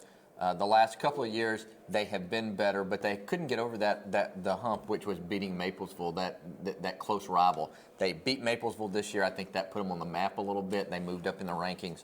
I think that's a really interesting team. Sweetwater's back again. they're 9-1. They went to Pike County last night, lost their first game, but stepping up in competition, they're going to be really tough to beat. Also in the South, the runner-up in that region was Milry. Milry and Sweetwater played a 1-point game earlier in the year. So those are three teams from that south side of the bracket that you look at and say, wow, all of those teams have great seasons. All of those are real true contenders. And then you brought up Lynette. Their quarterback's going to Alabama. He's the coach's son. They won a state championship just 2 years ago. They've been really, really good. And look, the quarterback gets a lot of attention, and rightfully so, but they played really well on defense all year, too. One of the games to watch down there, even though both these teams are not ranked, 7-3 Florala going to take on that Milry team at 9-1 over in Washington County. That will be a great first-round matchup in the South in 1A. Now let's go to Class 1A in the North. We begin with the Spring Garden Panthers at home taking on Hubbardville. Spring Garden, a couple of back-to-back 9-1 seasons. Also, you got Hackleburg, the Panthers, traveling in to take on the Valley Head Tigers up in DeKalb County. So two teams coming from West Alabama to East Alabama. Victory Christian out of the Eden area of Pell City going to Reform to take on the Pickens County Tornadoes. Falkville, the Blue Devils, will be traveling up to take on those Waterloo Cougars up in the extreme northwest corner of Alabama, as far northwest as you can go, up in Lauderdale County. Woodville, they have the unenviable task of going into Florence. They'll be over on Cox Creek Parkway against the Mars Hill Bible Panthers, who, by the way, not only #1 in 10-0, your defending state champions, maybe even better than last year. Appalachia, the Eagles in the playoffs, going over to Millport to take on the South Lamar Stallions. The Viner Red Devils will be in Decatur to face an undefeated Decatur Heritage Eagle team. And a rematch of a regular season game, the Berry Wildcats over in Fayette County come to Anniston to take on the Donahoe Falcons up on 10th Street Mountain in Anniston. They met earlier this season at Berry. Donahoe won the game 17-14. So you know right off the bat that's going to be a very competitive game. What stands out, Josh, to you in 1A North? Well, you look at Waterloo, and you mentioned, you can almost throw a rock into Tennessee or a rock into Mississippi from their stadium, but that's a school that for a long time didn't play football. When they brought their program back, just like lots of schools, when you reestablish a football program, you struggle a little bit. But they won 8 games. They've been really good this year. I think that's a really interesting game. Falkville, I think, has gotten better and better as the year's gone along. They had a great season last year and graduated their quarterback. So, that one jumps out at me. You mentioned Mars Hill. I mean, remember, Mars Hill ran away and hid in that championship game last year, and they have steamrolled through everybody this season. I mean, if there's you look at the bracket, and, when you're Woodville, you look at that and you're like, we got in the playoffs. Look who we got to play. So they'll have their hands full. So those are the ones, and you mentioned Decatur Heritage. Remember, folks, they'll be at home that first round, but they play their home games at West Morgan High School.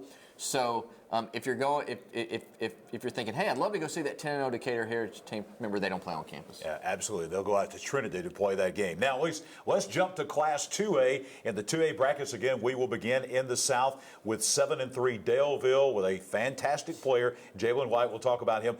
Going to take on #3 Leroy, who is 8-2. They'll travel cross state over to Washington County for that game. Thorsby, 6-4. The Rebels will be going into Goshen to take on the Eagles, 7-3. Chickasaw, the Chieftains, down in Mobile County, 6-3, taking on the Ariton Purple Cats. They are 8-2. That will be over in Dale County.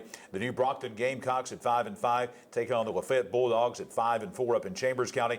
Zion Chapel Rebels down in Jack, they're 6-4. They'll be at Reeltown, who's 9-1. Also in 2A in the South, JU Blackshear, 8-2, taking on 8-2 Abbeville. That game will be at Abbeville down in southeast Alabama. The Wiregrass, the Fayetteville Wolves, 6-4, taking on 10-0 Luverne, who was in the state championship game last year in 2A, and the GW Long Rebels down in Skipperville, 8-2, traveling to Mobile to take on the 8-2 Cottage Hill Christian Warriors. And let's talk about 2A before we go to our first break. Yeah, well, you brought up Jalen White. I mean, he's been the story in 2A. There's no question. I mean, he's already run for 3,000 yards. He's the first running back in state history to get to 3,000 yards in just 10 games.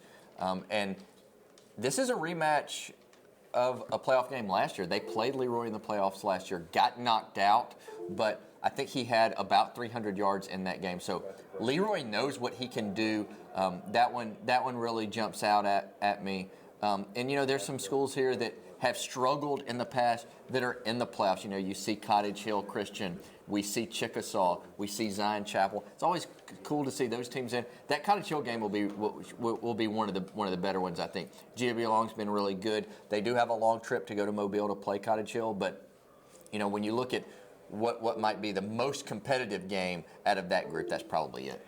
All right, we're going to continue talking. We'll get 2A North. Before that, we're going to go back to 1A because we've got a special guest that's going to join us from the Lynette Panthers. Coming up next is our continuing coverage of the AHSAA football playoffs continues.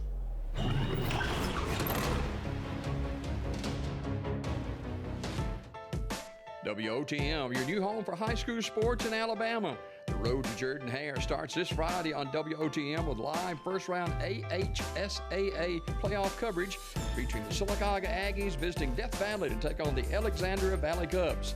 Stay with WOTM each Friday for live games every round of the playoffs and on to Jordan Hare for exclusive TV coverage of the Alabama High School Athletic Association Super 7 only on WOTM. Don't crack under the pressure of foundation issues. The certified specialists at Ox Foundation Solutions can permanently fix foundation problems at the best price guaranteed. And did you know, moisture and unsafe air from your crawl space can infiltrate your home, causing health hazards and high utility bills? Ox Foundation Solutions has the best plan to keep your home safe. If you are experiencing any issues with your sidewalks, basement, crawl space, or foundation, get a free estimate from Ox Foundations. Don't crack under the pressure of foundation issues. The certified specialists at Ox Foundation Solutions can permanently fix foundation problems at the best price guaranteed. And did you know, moisture and unsafe air from your crawl space can infiltrate your home, causing health hazards and high utility bills? Ox Foundation Solutions has the best plan to keep your home safe. If you are experiencing any issues with your sidewalks, basement, crawl space, or foundation, get a free estimate from Ox Foundations. We are back on the AHSAA State Football Playoffs Reveal Show here from the AHSAA offices in Montgomery.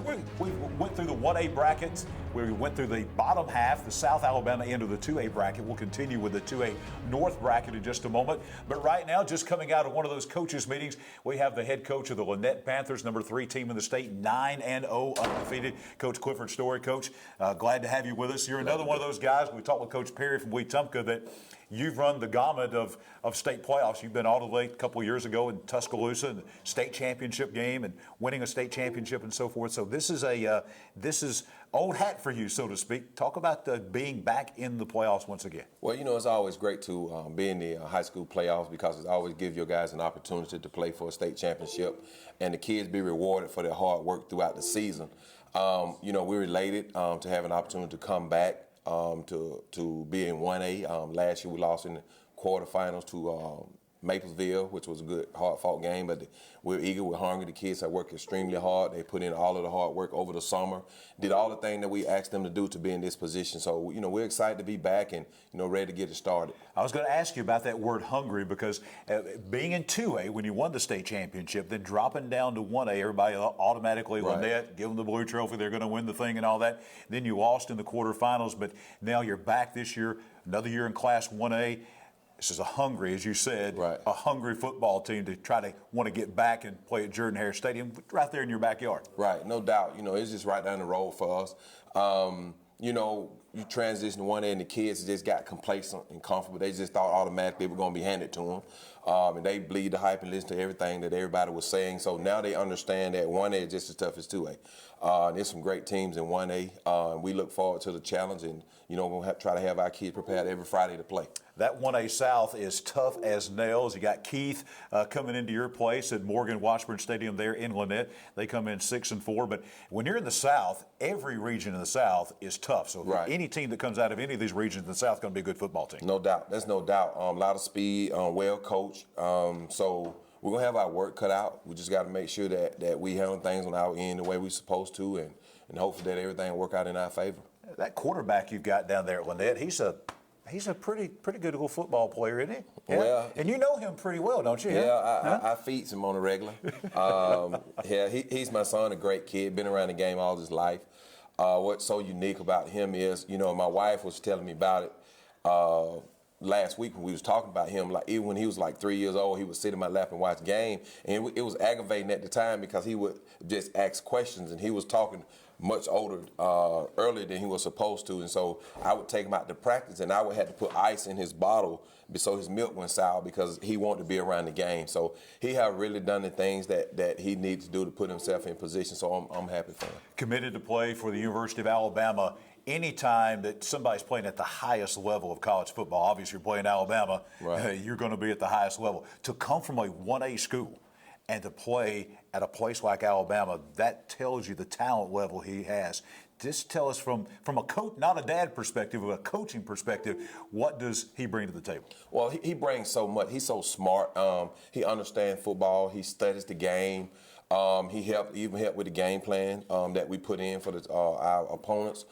He's just been around it so much, and he brings so much leadership to the team because where he go, they go. And I used to always tell him because he wasn't always a vocal guy. He just always just do what he used to do and just didn't show no emotions. But he, to start showing emotions now, showing that, he make a touchdown or another guy make a big play, he go and high five them and, and pat them on the back and pulling them closer. So he have really matured a lot from when he first started up to now.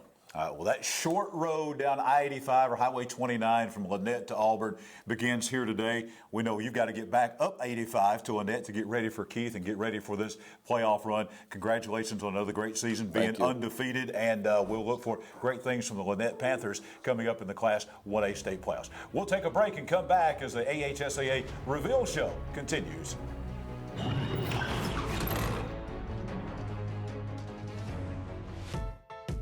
WOTM, your new home for high school sports in Alabama.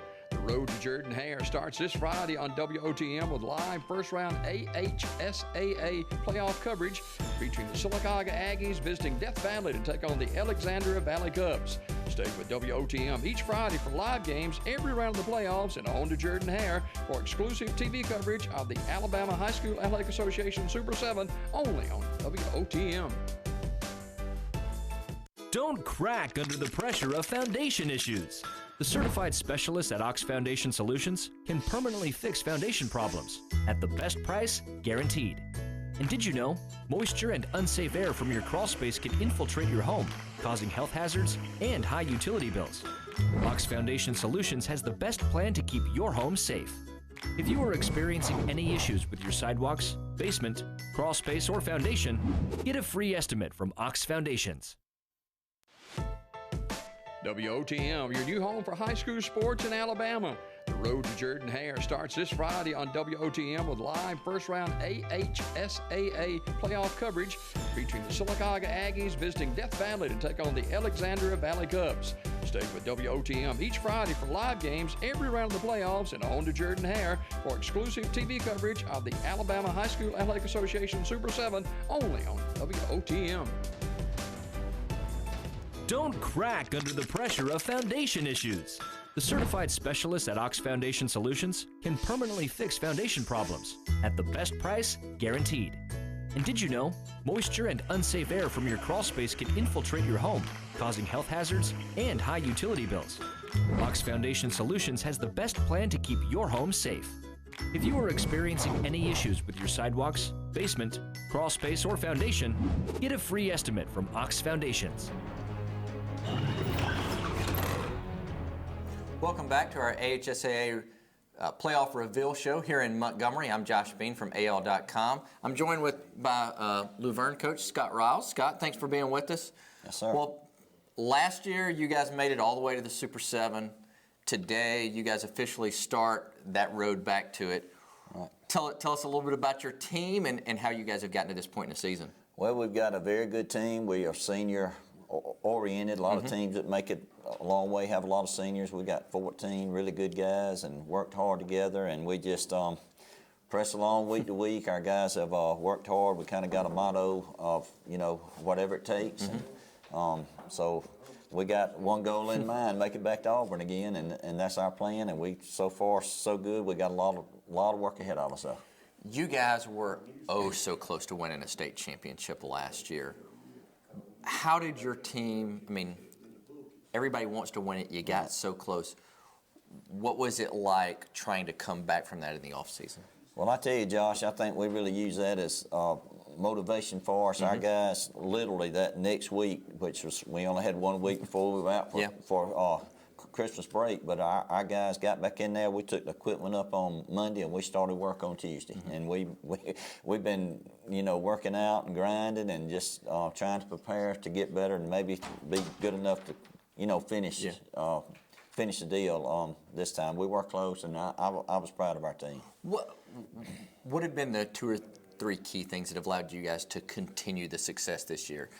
Every year there's turnover on a team. Every year you're trying to figure out who your leaders are. But you guys had a really good group last year that you graduated. So how have you guys been able to sustain that success? One thing is we had a lot of returning players. We did lose some outstanding ball players. Our quarterback, Tay Brantley, who was a 4-year starter last year, but we got a young man, Tanner Simmons, who actually started at cornerback for us the last 2 years, but he moved over to the quarterback spot. He's done a good job of leading our team.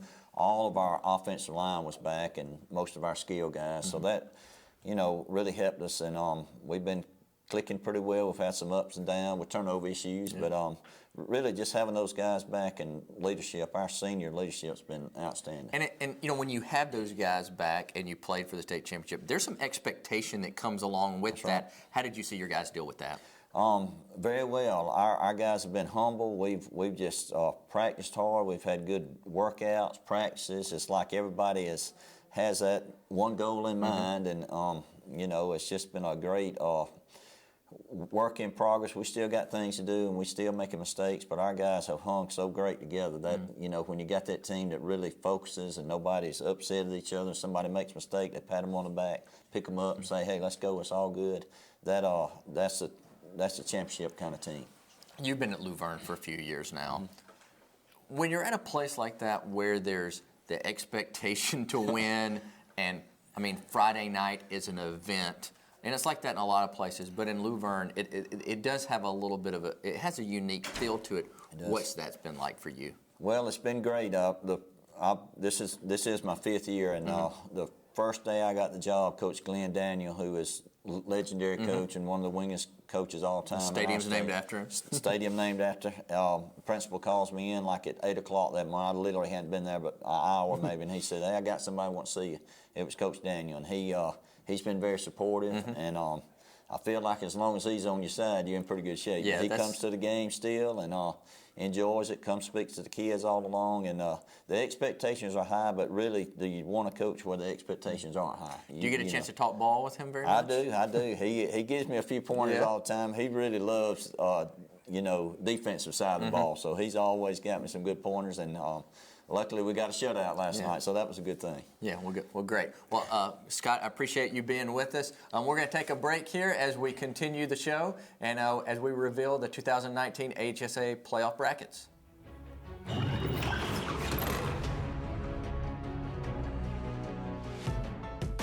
WOTM, your new home for high school sports in Alabama.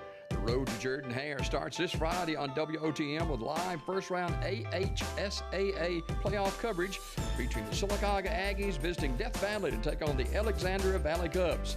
Stay with WOTM each Friday for live games every round of the playoffs and on to Jordan Hare for exclusive TV coverage of the Alabama High School Athletic Association Super 7 only on WOTM. Don't crack under the pressure of foundation issues. The certified specialists at Ox Foundation Solutions can permanently fix foundation problems at the best price guaranteed. And did you know, moisture and unsafe air from your crawl space can infiltrate your home, causing health hazards and high utility bills? Ox Foundation Solutions has the best plan to keep your home safe. If you are experiencing any issues with your sidewalks, basement, crawl space, or foundation, get a free estimate from Ox Foundations. Don't crack under the pressure of foundation issues. The certified specialists at Ox Foundation Solutions can permanently fix foundation problems at the best price guaranteed. And did you know, moisture and unsafe air from your crawl space can infiltrate your home, causing health hazards and high utility bills? Ox Foundation Solutions has the best plan to keep your home safe. If you are experiencing any issues with your sidewalks, basement, crawl space, or foundation, get a free estimate from Ox Foundations. Welcome back to our AHSAA Playoff Reveal Show. I'm Josh Bean from AL.com. I'm joined by Pike County Coach Fred Holland. Coach, you guys capped a perfect regular season last night with another win. What's the vibe around your team right now? It's pretty good. We actually have a good group of seniors. We have about 8 of those, and we got a good mixture of young guys that have been performing quite well. And our community, our players, our administration, pretty proud of our guys for the work they've done so far. Now, you played at Pike County and won a state championship. Yes. What's it like now coaching and trying to get another one?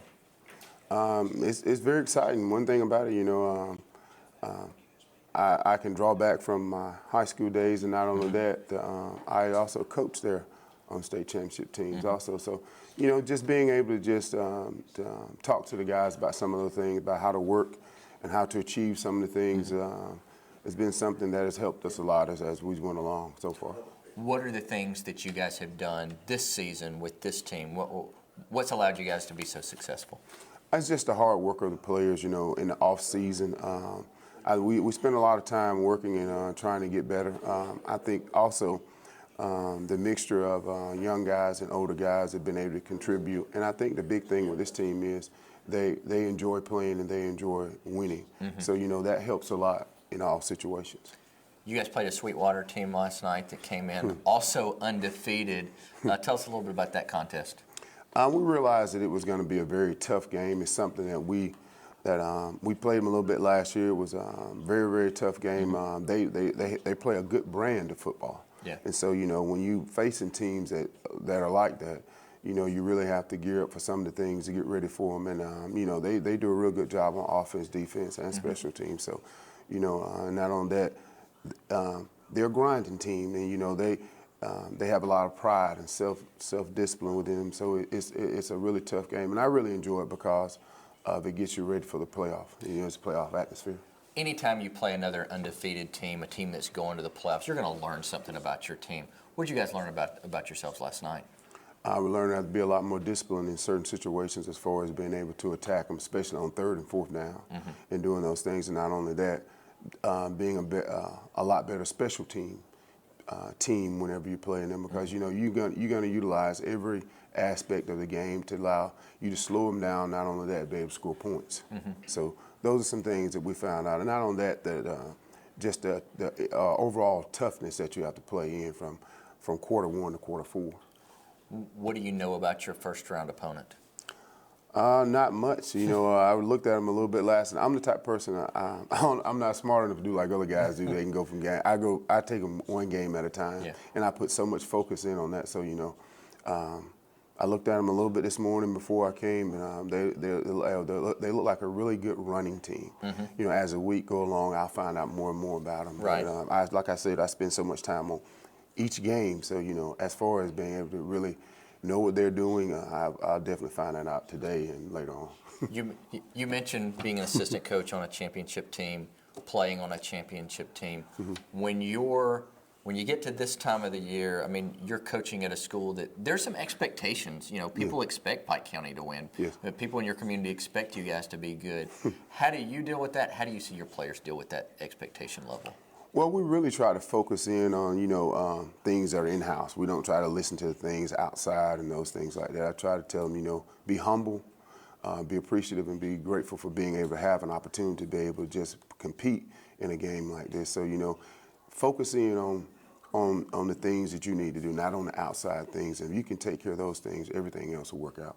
What's today like for you? I mean, the season sort of resets and starts over. You come here for the meeting, and it's all real. And in less than a week, you'll be playing a playoff game. But what's today like for a head coach?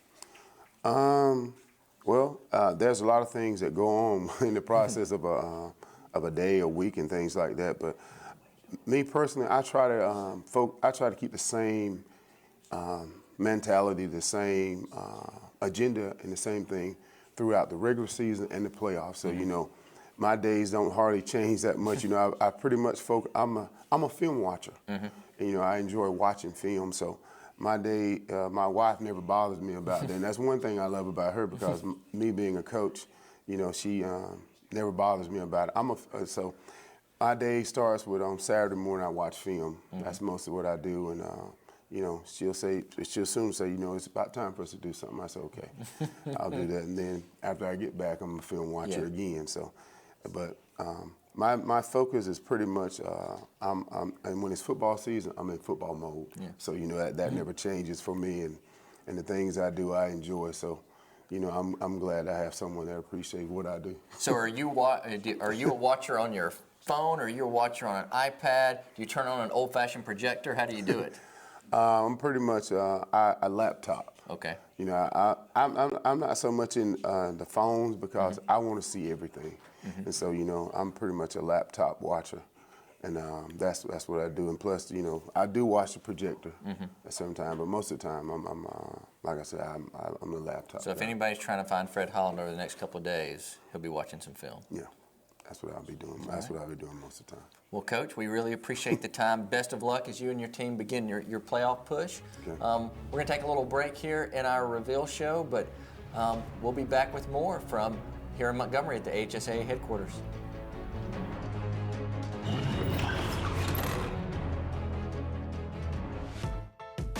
WOTM, your new home for high school sports in Alabama. The road to Jordan-Hare starts this Friday on WOTM with live first-round AHSAA playoff coverage featuring the Sylacauga Aggies visiting Death Valley to take on the Alexandria Valley Cubs. Stay with WOTM each Friday for live games every round of the playoffs and on to Jordan-Hare for exclusive TV coverage of the Alabama High School Athletic Association Super 7 only on WOTM. Don't crack under the pressure of foundation issues. The certified specialists at Ox Foundation Solutions can permanently fix foundation problems at the best price guaranteed. And did you know, moisture and unsafe air from your crawl space can infiltrate your home, causing health hazards and high utility bills. Ox Foundation Solutions has the best plan to keep your home safe. If you are experiencing any issues with your sidewalks, basement, crawl space, or foundation, get a free estimate from Ox Foundations. WOTM, your new home for high school sports in Alabama. The road to Jordan-Hare starts this Friday on WOTM with live first-round AHSAA playoff coverage featuring the Sylacauga Aggies visiting Death Valley to take on the Alexandria Valley Cubs. Stay with WOTM each Friday for live games every round of the playoffs and on to Jordan-Hare for exclusive TV coverage of the Alabama High School Athletic Association Super 7 only on WOTM. Don't crack under the pressure of foundation issues. The certified specialists at Ox Foundation Solutions can permanently fix foundation problems at the best price guaranteed. And did you know, moisture and unsafe air from your crawl space can infiltrate your home, causing health hazards and high utility bills. Ox Foundation Solutions has the best plan to keep your home safe. If you are experiencing any issues with your sidewalks, basement, crawl space, or foundation, get a free estimate from Ox Foundations. John Holder back with you, the AHSAA offices in Montgomery, as we continue our coverage of the bracket reveal for the High School Athletic Association State Football Playoffs. The playoffs getting underway next Friday in stadiums across the state of Alabama. Another one of those teams that will be involved in the Class 1A playoffs, the Hubbardville Lions from Fayette County. One of the real legends in high school football. Coach Lamar Harris joins us at this time. Coach, 43 years at Hubbardville. What's the key to the longevity of being in coaching that long? It's a tough business, and then being at one school for decades. Well, I think you've got to be willing to stay, and then the school's got to be willing to keep you. You know, that's a large part of it there. But you know, I've truly enjoyed my time as a coach, not only at Hubbardville, at the other schools I've coached at. But Hubbardville's a unique place. We're out in the middle of the country, and I love country living. And we've had great kids through the years, great support from our community, great support from our school. Our teachers are just great with helping us do what we need to do to try to succeed. And, you know, it's just been a great place for me, and I wouldn't have had it any other way. Coach, you've seen it all in high school football, I would imagine, over the years, including an experience playing at Jordan-Hare Stadium at the Super 7 before. You've been there and done that. What was that experience like, especially for a small country school like Hubbardville, to go play in that big stadium? Well, it was a great experience for us as a team, for our players and coaches. It was also a great experience for our community. I don't know how many of the people, particularly the older people in our community, contacted me and told me, you know, how they appreciated what our guys did that particular year. Now, it was a whole lot of fun getting there, but it wasn't much fun after we got there now. We took a pretty good thrashing from Maplesville, but even in that, you know, it was a great time for our players and our community. You can take some comfort in the fact that that was probably one of the better 1A football teams we've had in this state, that Maplesville team. But your team was very well coached. I remember being on the sidelines working that game and just very impressed with how sound your football team was. Very, very well coached team. Well, it was a very good team, I thought there. You know, we had really good players. We were not able to match up strength and size-wise with Maplesville, but you know, those players on that team I truly love, and the way our coaches prepared them for that year, it was a run we were really looking at having a chance to do, and they were successful in doing it. So, you know, it was a great year for us. You have been very consistent, especially these last few years, a consistent playoff team. You're in the playoffs this year, 6-4, getting ready to go to Spring Garden in the first round of the playoffs. We'll talk about that game in a moment. Tell us about this 2019 Lion team. Well, it's a team that, you know, it's a team that you've really enjoyed having there. The expectations for our team and our community was not very high when the season started. And we started off our season with a big upset over Waterloo. And that sort of helped us, I think, get motivated for the rest of the year. But our team has improved each week, and that's what you look for. And, you know, you look at our record of 6-4, that's not all that impressive. But from where our guys came at the start of the year, it is something really, I think, for them to be proud of. And I think our community is really proud of them for what they did because, as I said, our expectations after losing the amount of seniors that we lost last year was not real high, and I'm very proud of them for what they've done. You travel in the first round of the playoffs over to Cherokee County, right on the Georgia border over there, to take on the Spring Garden Panther team, who's 9-1, ranked number 5 in the state. What do you know so far about Spring Garden? Don't know a whole lot about them yet. We've looked at them a little bit. We played Spring Garden several years ago in the playoffs at Hubbardville. Coach Howard was the coach then and still is and does an excellent job. And his philosophy is a lot like our philosophy. You know, we don't throw the ball a great deal. He don't throw it a great deal. I told somebody the game be over by 8:30, and you know, but it'll be a very interesting game. From what I've seen, I hope we can match up with them. I don't know that we can, but you know, he does a really good job preparing his team. They give you a lot of problems with different formations on offense, and so, you know, it's a game there that you never know how that long travel is going to affect you either. A 3-hour trip over there. So we got to do a good job with that. We got to do a good job of preparation, and hopefully we'll be able to compete with them. Two very similar communities, similar schools, both out in the country, both farming communities. They're both schools that both communities support their schools very well. Coach, does it one final question. After all these years, 43 at Hubbardville, and you had before that in Haleyville and Arab and places like that, well, right at about 50 years of coaching. Does the excitement level coming to this meeting, getting in the playoffs, does that ever change? Is it still the same? Well, it's exciting every time you get there. You know, there was a while this year it looked like I might miss this meeting, and so I didn't want to do that. So, you know, the excitement's still there, and I really enjoy the playoffs. Our players enjoy it. Our community does. So, you know, we're glad to be here. Coach Lamar Harris, head coach of the Hubbardville Lions, Class 1A state playoff team, headed to Spring Garden in round 1 of the playoffs next Friday night. Coach, thank you for being with us, one of the legendary coaches in high school football in the state of Alabama. We'll take a break. We'll be back for more of the AHSAA Playoff Reveal Show. Don't crack under the pressure of foundation issues. The certified specialists at AHSAA Foundation Solutions can permanently fix foundation problems at the best price guaranteed. And did you know, moisture and unsafe air from your crawl space can infiltrate your home, causing health hazards and high utility bills. Ox Foundation Solutions has the best plan to keep your home safe. If you are experiencing any issues with your sidewalks, basement, crawl space, or foundation, get a free estimate from Ox Foundations.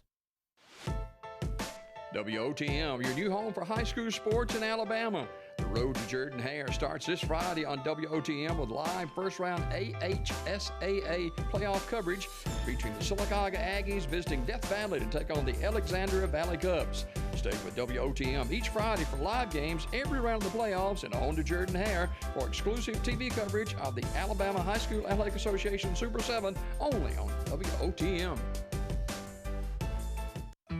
Youth suicide. Don't want to talk about it? You should. Hi, I'm Nick Saban, head football coach at the University of Alabama. 4 out of 5 teens who attempt suicide have given clear warning signs. By knowing the warning signs associated with suicide and knowing how to help, you could save a life. Visit jasonfoundation.com and start learning how you can make a difference.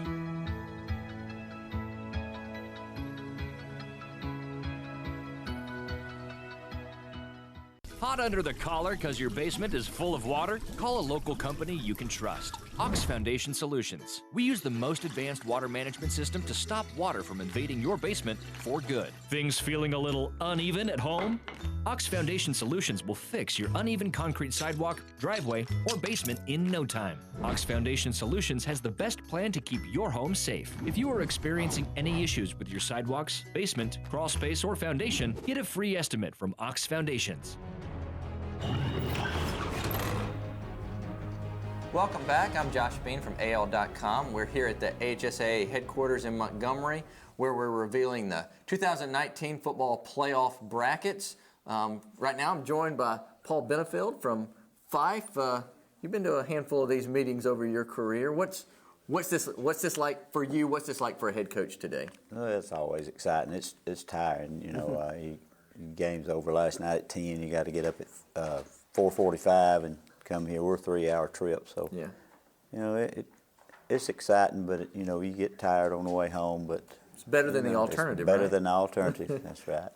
Well, your team is known for two things. I think more than anything else. One is winning because you guys have won a boatload since you've been there. And two, you guys hardly ever throw the football. Everybody else is spreading it out. You guys are keeping it in a tight formation. Tell us about this season and this team, because I'm sure the formula hadn't changed a lot. No, it's funny you said that. 5 or 6 years ago when we started doing what we do now, I said everybody else is spreading further out. We're going to get closer together. We just don't really have any splits on the line much. But it's the same type team we've had. A little bit more defensive-minded this year, I think. We've really, so far, dominated on the defensive side. And why are you guys playing so well on defense? I think before last night, you guys had only given up 23 points the whole season. Yeah. That's a really hard, tough question. It might not just be one thing. I think it's a combination of kids that really do play well together. And I think our pass defense has really been better than I really expected. Well, we had 2 or 3 guys step up that I really didn't know, what coming in the season, what they were going to do. And so for a team that doesn't throw it, how do you work on pass defense? Well, it's tough. We don't go to a lot of passing camps either because nobody wants us to come to it because we can't help them get better. But it's just we try to have some team camps where we invite some people and make them throw it, make them throw it over our head some. But it is tough, and our pass defense, has been probably our weak point up until this year. But right now, so far, it's been solid. When you see all these spread attacks, they have all these cool names like Fun and Gun and stuff like that. You come up with a nice, catchy name for your offense? Ugly offense. That's what I call it. It is. That's what I've always said. It's ugly offense. We have shirts made up, it says ugly offense. But it's just not very exciting to watch if you're a pass-happy person and you want to come see the ball flying around. But,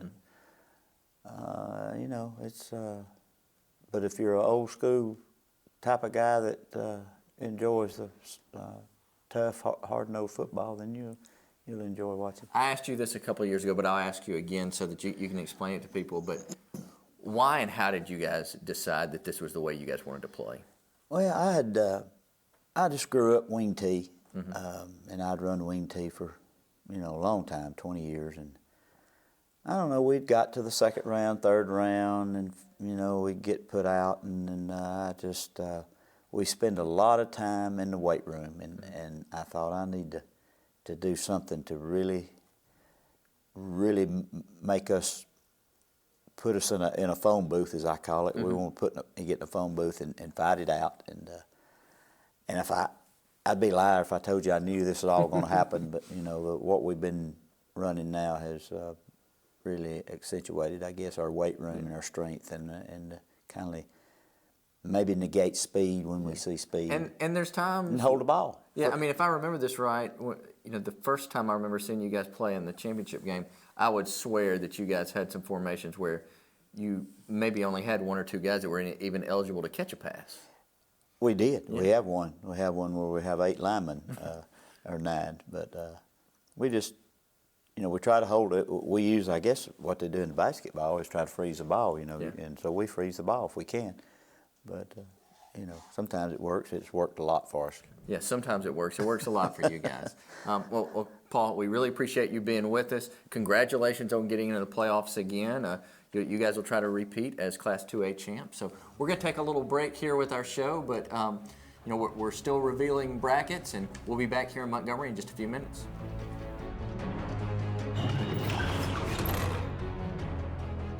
Don't crack under the pressure of foundation issues. The certified specialists at Ox Foundation Solutions can permanently fix foundation problems at the best price guaranteed. And did you know, moisture and unsafe air from your crawl space can infiltrate your home, causing health hazards and high utility bills. Ox Foundation Solutions has the best plan to keep your home safe. If you are experiencing any issues with your sidewalks, basement, crawl space, or foundation, get a free estimate from Ox Foundations. WOTM, your new home for high school sports in Alabama. The road to Jordan-Hare starts this Friday on WOTM with live first-round AHSAA playoff coverage featuring the Sylacauga Aggies visiting Death Valley to take on the Alexandria Valley Cubs. Stay with WOTM each Friday for live games every round of the playoffs and on to Jordan-Hare for exclusive TV coverage of the Alabama High School Athletic Association Super 7 only on WOTM. Youth suicide. Don't want to talk about it? You should. Hi, I'm Nick Saban, head football coach at the University of Alabama. 4 out of 5 teens who attempt suicide have given clear warning signs. By knowing the warning signs associated with suicide and knowing how to help, you could save a life. Visit jasonfoundation.com and start learning how you can make a difference.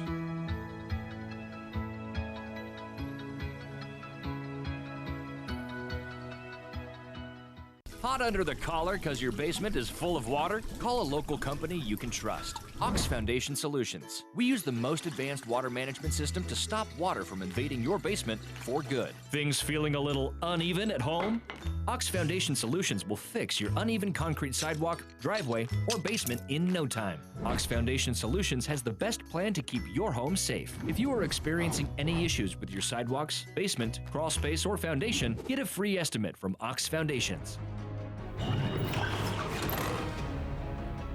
Every high school head football coach in the Alabama High School Athletic Association that is participating in the state football playoffs in 2019 is right here today at the AHSAA offices in East Montgomery for the bracket reveal, and they're getting all their meetings and instructions going on, and we're here for this first ever bracket reveal show. John Holder, Josh Bean from AL.com. We're going to continue now. We had a flurry of great coaches. I mean, a who's who of small school coaches in the state of Alabama that just joined us over the last 30 minutes or so. But we left off in Class 2A, Josh, with the North, and we want to go and take a look at the Class 2A North bracket. We begin with Westbrook Christian. New coach Drew Knowles, the Warriors from Rainbow City, traveling cross-state over to Pickens County to take on the Aliceville Yellow Jackets. Westbrook 7-3, Aliceville at 8-2. North Sand Mountain, great matchup here. The Bison from up in Higdon, Alabama, 7-3, going to Addison to take on the Bulldogs, who are 8-2. Southeastern, The 5-5 Mustangs over in Rimlap in Blount County, traveling to Ohatchee to take on the number 2 ranked Ohatchee Indians. Coach Scott Martin, they're 9-0. The Colbert County Indians, 6-4 from Wheaton. They're traveling to Collinsville. I think that's an interesting first-round matchup to take on the Collinsville Panthers, 9-1, ranked number 4 in the state. We just had Coach Paul Benefield on, 10-0 once again, number 1 ranked team in the state. Defending state champion, the Fife Red Devils, hosting Sheffield Bulldogs, who come in at 6-4 up in DeKalb County next week. Ranburne, team we're going to talk a lot about, 9-1, number 8 team in the state. The Bulldogs over in Cleburne County, hosting number 5 Cold Springs of Bremen in Coleman County. Red Bay, another team we're going to talk a lot about. They are a 10-0 undefeated team, ranked number 5. Hosting 7-3 Cedar Bluff, a battle of tigers next week up in Franklin County. And then Sulligent, the Blue Devils are 8-2, hosting 5-5 the Cleveland Panthers. That game will be over in Lamar County at Sulligent. So that is the 2A North. Some really, Josh, good 2A football teams in the North this year. Right. I mean, I think the 3 that we start with are the 3 undefeated teams: Fife, the defending champ, Ohatchee, and Red Bay. I think Red Bay's a little bit of a surprise. To still be undefeated, but Ohatchee and Fife were teams that in August we had high expectations for those teams. I mean, with Fife, we expect them to be, if they don't get to the Super 7, we expect them to be in that conversation every year now. So, but those teams have lived up to their expectations. I think those are the favorites. You mentioned that North Sand Mountain Addison game. Sometimes when you see these 2-3 matchups, those are the ones that we think are going to be the most competitive. I think that'll be a really good game. And you talk about Ohatchee and Fife met in the quarterfinals last year. It was a touchdown game at Long Ridgeway Stadium at 5. Could have gone either way, and I think most folks are expecting that if they meet again, it could be that type of game once again. Now we move to Class 3A, very competitive class. A lot of good football teams again in 3A. We begin in the South in 3A. Flomaton, your defending state champion, one of those teams that nobody, we talked about this before, nobody really talking about Flomaton last year, and they got hot and won the state championship. They're ranked number 4, 9-1, at home again down in Escambia County, hosting the 4-6 Bobcats. St. James, another 9-1 football team, number 10 in the final poll, hosting the Oakland Wildcats, who come in at 6-4. As far as name recognition goes, these are blue bloods in football here. Pike County, 10-0. We heard from Coach Holland, ranked number 2 in the state. They will be hosting the T.R. Miller Tigers from down in Bruton, who is 6-4 this year. But you start talking about T.R. Miller and Pike County, huge game taking place in Brundage next week. Winfield, the Pirates, are 7-3, hosting Montgomery Academy, 6-4 next week. Also in the South, Gordo, the new number 1 team after Piedmont lost to Walter Welborn. The Gordo Green Wave coming off a big win over Pickens County Friday night, 39-0. They are 10-0, ranked number 1 in the state, hosting Bullitt County. The Hornets from Union Springs making the state playoffs for the first time ever in school history. We'll talk about that in a moment. Providence Christian down in Dothan, 9-1, hosting 5-5 Bayside Academy of Daphne. Pike Road, only their second year starting football back since the 1930s. They are 10-0, ranked number 7 down in Montgomery County, not very far from here, as a matter of fact, from our offices. They'll be hosting the Carbon Hill Bulldogs at 4-6. And Mobile Christian, the Leopards, are 5-4 in Mobile, hosting the Geneva Panthers, who are 8-2.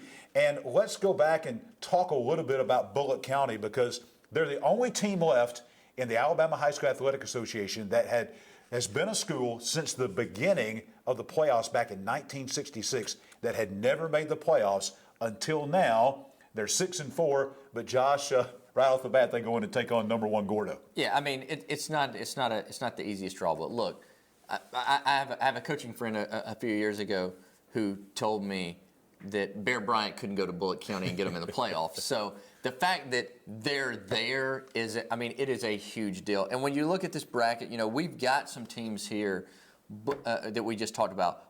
The Bullitt County and Carbon Hill are programs that have struggled for a long time. Carbon Hill has a first-year coach.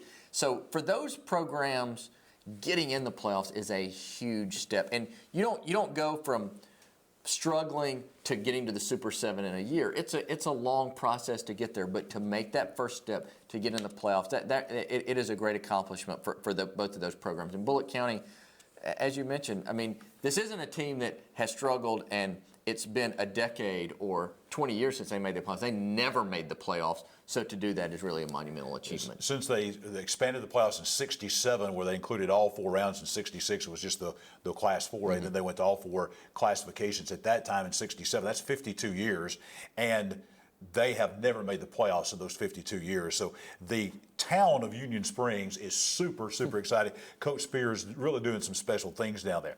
Now, Josh, let's go to 5A North. And when we go to 5A North, to be honest with you, 3A Region 6 is where it's at. Let's talk about it. Fultondale, 8-2. The Wildcats hosting 5-5 BB Comer. The Tigers from Sylacauga just making the playoffs, coming in on a 3-way tiebreaker. The Geraldine, 6-4, hosting Clements, 6-4 next week. That will be up at Geraldine. Geraldine lost to Piedmont last night, the number 5 team in the state. Speaking of Piedmont, the Bulldogs, who were in the Super 7 last year representing the North, 9-1. Coach Steve Smith hosting 3-7 Jamey Pennington out of Bluntsville in Blount County. Also Lauderdale County, 8-2. They will be in Rogersville hosting 7-3 Sylvania Rams. Also Westminster Christian from Huntsville, who lost to Piedmont last year on a blocked extra point in the quarterfinals. They're back again, a dangerous football team, 7-2 up in Huntsville, hosting 4-6 Pisgah. Randolph County, the number 3 team, another team along with Piedmont in that tough 3A Region 6, 9-1 over in Wedowee. Coach Pat Prestridge and the Tigers hosting 6-3 the Midfield Patriots. Susan Moore, team that's kind of been a surprise this year. I think at the beginning of the season, not a lot of folks talking about the team from over in Blount County. Susan Moore is 10-0, ranked number 9 in the state, hosting Colbert Heights at 6-4, coming down from Tuscumbia. And Locust Fork at 6-4 next week over in Blount County. They'll be hosting yet, Josh, another team out of that ultra-competitive Class 3A Region 6. The Walter Welborn Panthers, 9-1, had an open date, fresh off a win over Piedmont, knocking you off mentioned number that 1. region. I think all of their teams last year won in the first round. I think maybe all 4 of them won in the first round the year before that. So that's a real powerful region. This group right here, we don't think of Blount County as being a football powerhouse, but Susan Moore, as you mentioned, 10-0, J.B. Pennington and Locust Fork both getting in the playoffs. I think that's notable for that area. I mean, some of those programs haven't set the woods on fire the last few years. So to do that, but in the North, you start with Piedmont. I mean, as you mentioned, they were in the Super 7 last year. They're 9-1. Steve Smith has that program rolling along year after year after year. So you look at that group. There's a bunch of good teams, but Piedmont's clearly the favorite there. Yeah, you got basically that 3A Region 6. Piedmont beat Randolph County. Randolph County beat Welborn. Welborn beat Piedmont. All 3 were close games that came down to the very end. There's just really not very much difference in those 3 football teams. Great football being played in 3A Region 6. Now let's jump to Class 4A. And in Class 4A, we will begin in the South. And it begins with a team who is not only ranked number 1, 9-0, defending state champion, and the longest winning streak in the state. We're talking about the Bulldogs of UMS Wright Prep down in Mobile, hosting at Dale County. The Warriors coming over from Midland City at 4-6. Montevallo, 6-4. They can score a lot of points. Yes. The Bulldogs hosting Talladega, who also comes in at 6-4. Montgomery Catholic, a team I've had a chance to watch in person this year. They are 10-0, ranked number 3. Not a lot of folks talking about them. It's a good football team, hosting Williamson of Mobile at 7-3. Hanley, 6-4, making another move. They won the 4A title a couple years ago down in Auburn. Larry Strain and his team back in the playoffs, hosting a first-round game against the West Blockton Tigers at 5-5. The Lincoln Golden Bears, ranked number 8, 8-2, hosting the Dallas County Hornets from Plantersville, who come in at 4-6. Trinity Presbyterian here in Montgomery, 6-4, hosting 7-3 Andalusia next week. American Christian suffered their first loss last night, number 2 in the poll last week out of Tuscaloosa at 9-1, hosting 6-4 Holtville. And Hillcrest Evergreen, dangerous football team, at 6-4, hosting Alabama Christian from here in Montgomery, also 6-4 next week down in Evergreen. That's the 4A South. Yeah, I mean, we have to start with UMS, right? I mean, Terry Curtis, head coach Terry Curtis, he's already won 7 state championships. They've got the state's longest win streak right now. I mean, that team is playing really well defensively. They've been fantastic. Will Breland, their middle linebacker, is a tackling machine. I mean, they're a really good team. Their team is built with defense, right? Montevallo is a team that's built with offense. They score and score and score and score. Part of that is, J.J. Evans, their wide receiver, is committed to Auburn. They have their quarterback Malik Anabanet, I think he threw for almost 4,000 yards last year. They put up a lot of points. American Christian's a team that had put up even more points, but they got shut out last night by a Bibb County team. So they go into the playoffs a little bit on a down note. I think all three of those teams are really good teams. Montevallo, they score a lot of points. They have trouble stopping people. And you mentioned Hillcrest Evergreen. That's a team that, it's a program that for a lot of years struggled. It's the lone consolidated high school in Connecticut County. They won a state championship a couple of years ago. The team's filled with prospects. I think they have 4 guys that are going to Power 5 schools. So they may not have that undefeated record that some other people have, but they're really talented and dangerous. Yeah, that's a team. I think they've got 3 players on the Alabama team, the Alabama-Mississippi All-Star Classic, so that is a team to watch despite their record down in South Alabama at Evergreen. We go to 4A North. Pretty good matchup in the first round. Northside over in Samantha, northern Tuscaloosa County, 9-1, hosting 7-3 Hoax Bluff with a great running back in Darian Meads. Priceville 7-3, the Bulldogs hosting 3-6 Rogers out of Florence. Jacksonville, team we're going to talk a lot about, 8-2. The Golden Eagles hosting 5-5 Cordova Blue Devils next week over in Calhoun County. The Brooks Lions 6-4 up in Killen, hosting St. John Paul II Catholic. A real turnaround story for that school in Huntsville. They are 8-2. Deshler, team that was in the Super 7 last year, kind of started off slow. Deshler 7-3. Watch out for the Tigers. They will be in Tuscumbia next week, hosting 5-5 Danville. Aniana, a team that is doing kind of what they did last year. And folks didn't think a lot about Aniana the first part of the season. They wound up going to the semifinals. The Redskins will be at home next week hosting 8-2 Good Hope. 8-2 Fairview. The Aggies at home in Coleman County hosting 3-7 Central of Florence. And Fayette County, another team that you just can never count out. They've got a new head coach in Bill Smith, a guy who came over from Munford. They very quietly now are 8-2, hosting what I think is the most dangerous team in this 4A bracket, the Anniston Bulldogs at 6-4. Josh, tell us about 4A North. Well, I mean, it's an interesting group. You mentioned Fayette County, you mentioned Deshler. Both of those are schools that have won a lot in the past, but they have first-year head coaches. So that sometimes you wonder what's going to happen in a transitional year like that. Both of these teams have had really good seasons. St. John Paul Catholic is a school that, they got in the playoffs last year. We wondered, can they sustain that? And, I mean, offensively, they have been fantastic. Seth Brown, their dual-threat quarterback, I mean, he makes everything go. He's put up some video game-style numbers this year. Defensively, sometimes they've struggled, but they won 8 games. They got to go over to Killen to play a Brooks team that beat Madison Academy last night. So that they don't have the easiest draw. And you mentioned Darian Meads at Hoax Bluff. He's already a 3-time All-State running back. There's a great chance he'll be a 4-time All-Stater.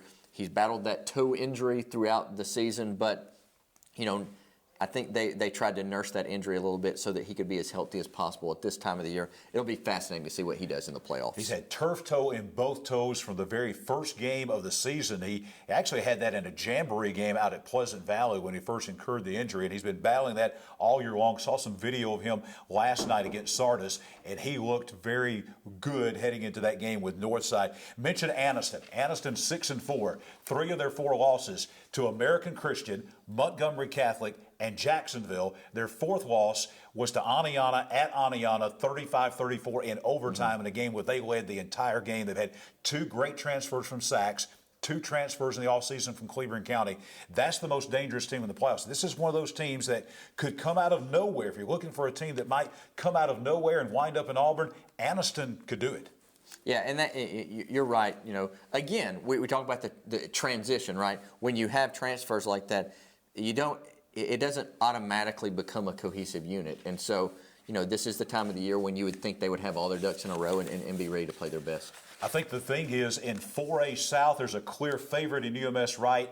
In 4A North, there is no clear favorite. You could probably pull about 5 or 6 teams out here that could wind up playing at Jordan-Hare Stadium. Josh, let's move to 5A South. Great story going on at Faith Academy in Mobile. 10-0, ranked number 7 in the state, hosting 4-5 Charles Henderson of Troy. Chilton County 6-4, big win last night against Alexandria. They will be in Clanton hosting 9-1 Pleasant Grove. That's the 6-4 hosting the 9-1. That tells you how strong that region is. We'll talk about that in just a moment. Also, the Valley Rams at 6-4 hosting a surprising 4-6 Viger team who was in the state championship game last year, lost by a point to Central of Clay County.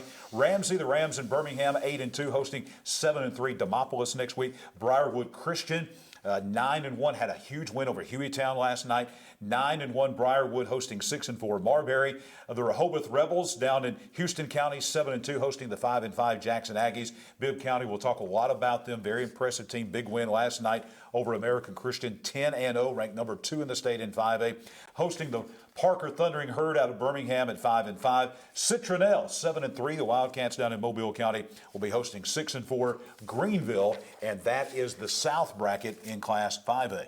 Yeah, I mean, you started off talking about this group with Faith Academy, and the job that Jack French has done there has been fantastic. They won 7 games last year. They're 10-0 this year. And it's been more than a decade since that program moved from the AHSAA to the Public School League. Had struggled every year. I think that there was this idea that, can anybody go there and win? Jack French has won every place he's been. He made Baker into a viable 7A program. He won at Baldwin County. And he's showing again his ability to build a program. Briarwood Christian's a team that's won 9 games in a row. As you mentioned, they shut out Hueytown last night. Now, Roy Dale Williams, the Alabama running back commit, didn't play in that game. He hasn't played the last 2 weeks with a hamstring injury. I think that's more out of precaution than him really being hurt badly. But still, you wonder how healthy he'll be. But Briarwood did win that game last night, and so you start looking around at that group. I think the most dangerous team out of that group is Ramsey. Their defensive front is really, really good, and they are super physical up front.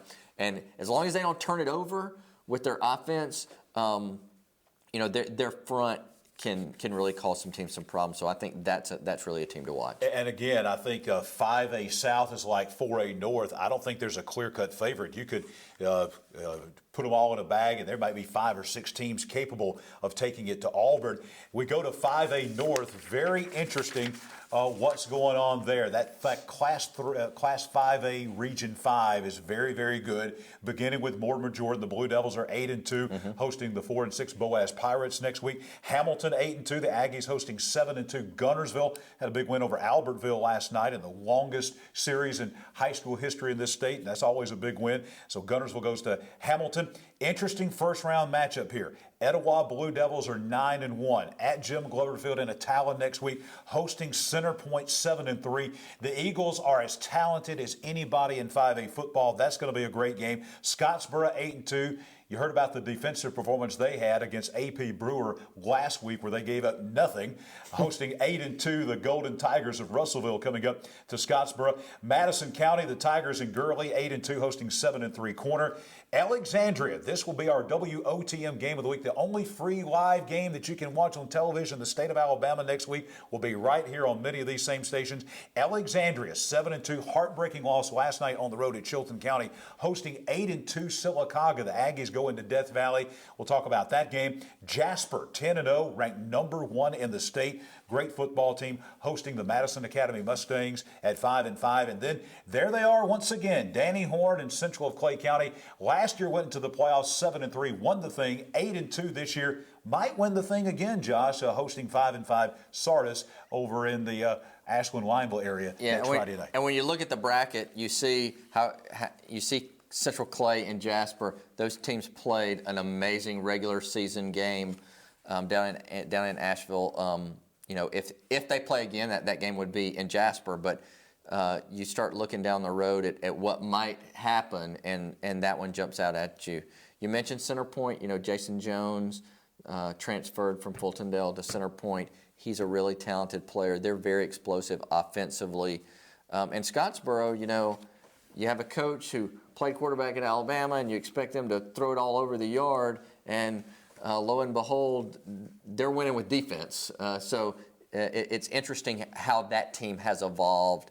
Again, I think Jasper, they're the number 1 team in the the number one team in the rankings. They're undefeated. I think you have to go into this thinking that's the favorite. But remember, that's also a team that hasn't made a deep playoff run in a long time. So it'll be interesting to see how that team handles being the hunted now. Yeah, in Central Clay, they met at mid-season, that Week 5 non-region game down at Volunteer Stadium. Game went to double overtime, a missed two-point conversion and I think the guy ran the wrong way or they would have scored and won the game, so that game could have gone either way.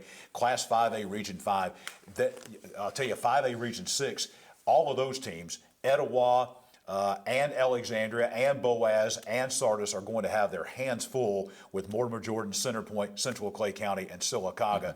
That is a tough draw for 5A Region 6. As we go to Class 6A, we will begin in the South.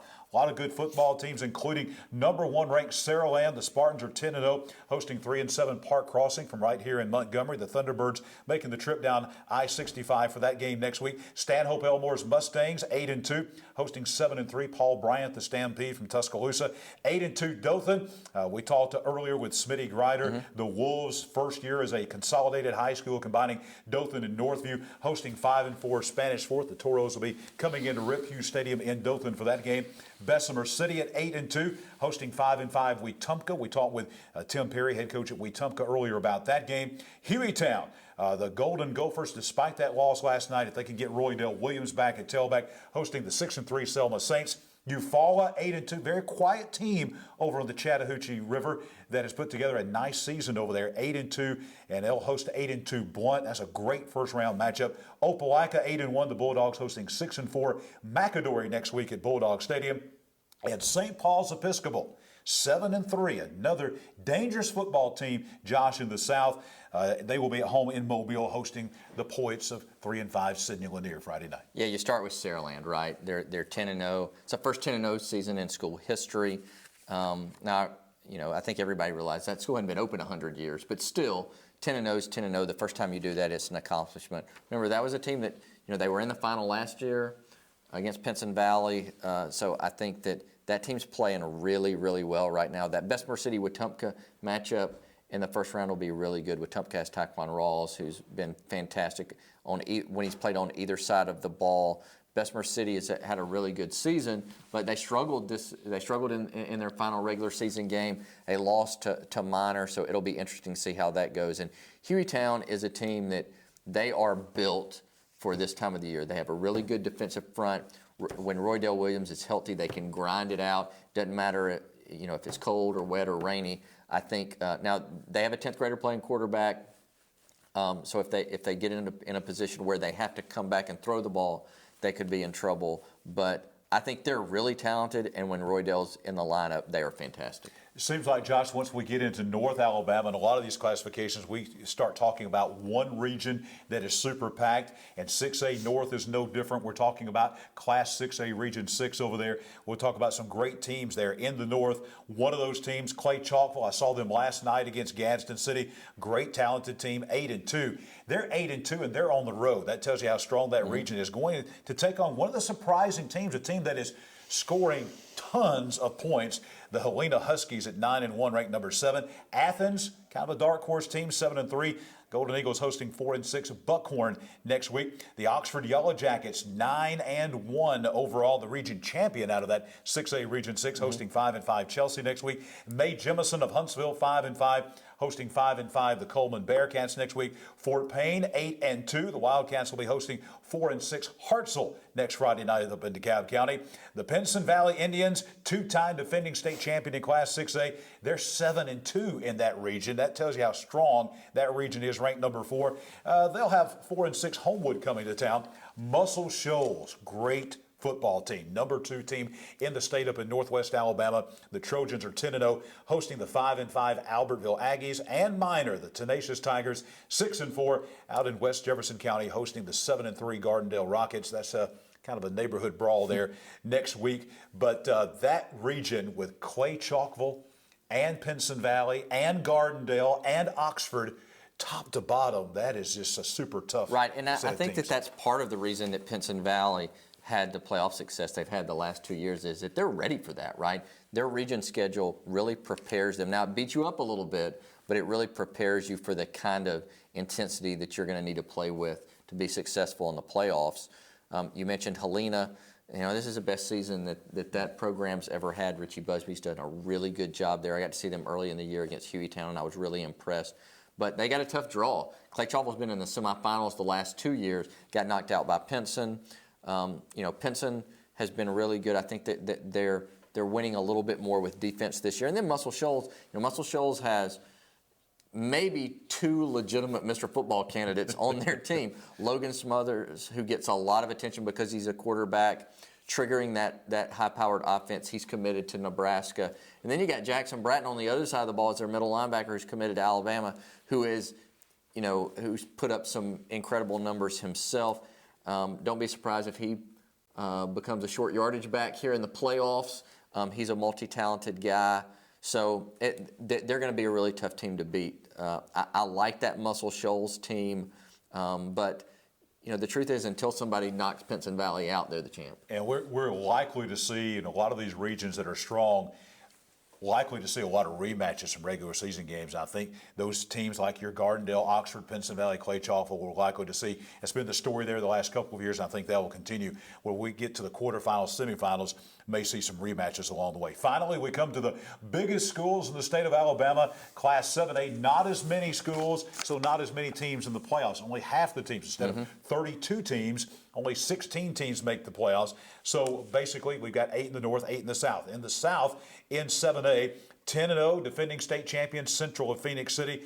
They will be hosting Fairhope, who is 6-4. Theodore, really good team, 8-2. The number 5 ranked team in the ASWA poll, hosting Prattville, who probably is the most dangerous team right now in 7A football at 8-2. McGill-Toolen Catholic. McGill-Toolen being McGill-Toolen, they're undefeated once again, ranked number 1, 10-0, hosting 5-5. The Enterprise Wildcats. Auburn 7-3, coming off a Thursday night win over Park Crossing over here at Crampton Bowl. The Tigers will be hosting Murphy at 6-4 next week over at Doug Sanford Stadium in Auburn. Yeah, Central Phoenix City, of course,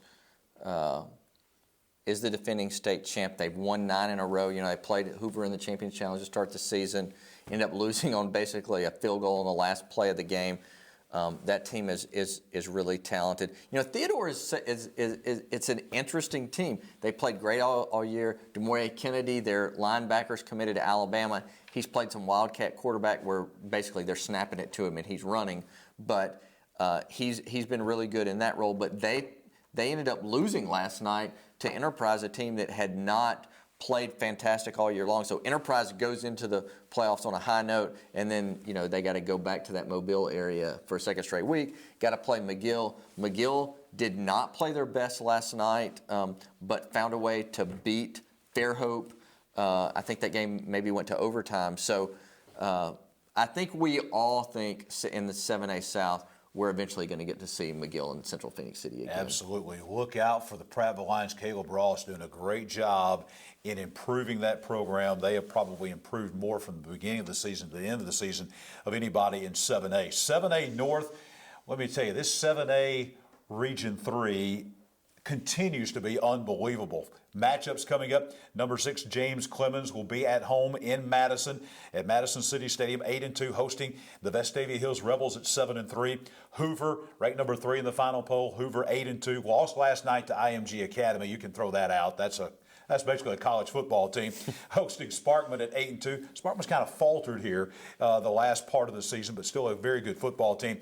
Thompson 8-1, the team that was in the state championship game last year over in Alabaster. They're hosting 7-3 Austin out of Decatur.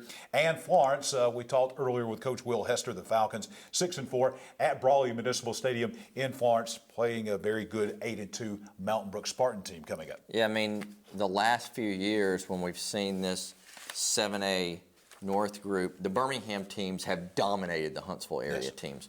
So when you start looking at this, I look at these matchups every year and I say, okay, what's the Huntsville team that might be able to break this streak? And I think we look at James Clemens, a team that's won 8 games in a row.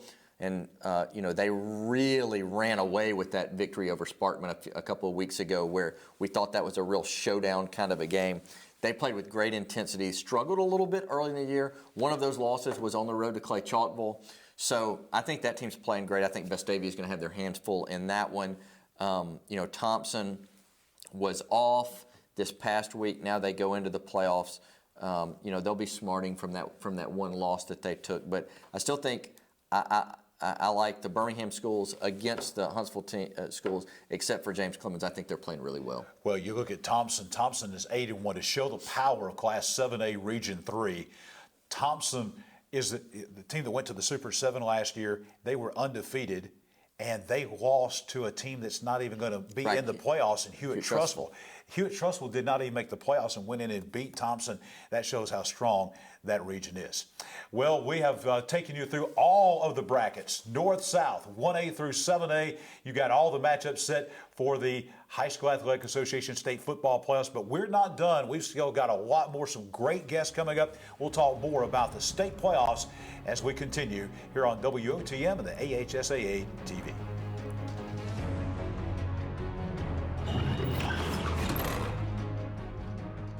Don't crack under the pressure of foundation issues. The certified specialists at Ox Foundation Solutions can permanently fix foundation problems at the best price, guaranteed. And did you know, moisture and unsafe air from your crawl space can infiltrate your home, causing health hazards and high utility bills? Ox Foundation Solutions has the best plan to keep your home safe. If you are experiencing any issues with your sidewalks, basement, crawl space, or foundation, get a free estimate from Ox Foundations. WOTM, your new home for high school sports in Alabama. The road to Jordan Hare starts this Friday on WOTM with live first-round AHSAA playoff coverage featuring the Sylacauga Aggies visiting Death Valley to take on the Alexandria Valley Cubs. Stay with WOTM each Friday for live games every round of the playoffs and on to Jordan Hare for exclusive TV coverage of the Alabama High School Athletic Association Super 7 only on WOTM. You suicide. Don't want to talk about it? You should. Hi, I'm Nick Saban, head football coach at the University of Alabama. 4 out of 5 teens who attempt suicide have given clear warning signs. By knowing the warning signs associated with suicide and knowing how to help, you could save a life. Visit jasonfoundation.com and start learning how you can make a difference.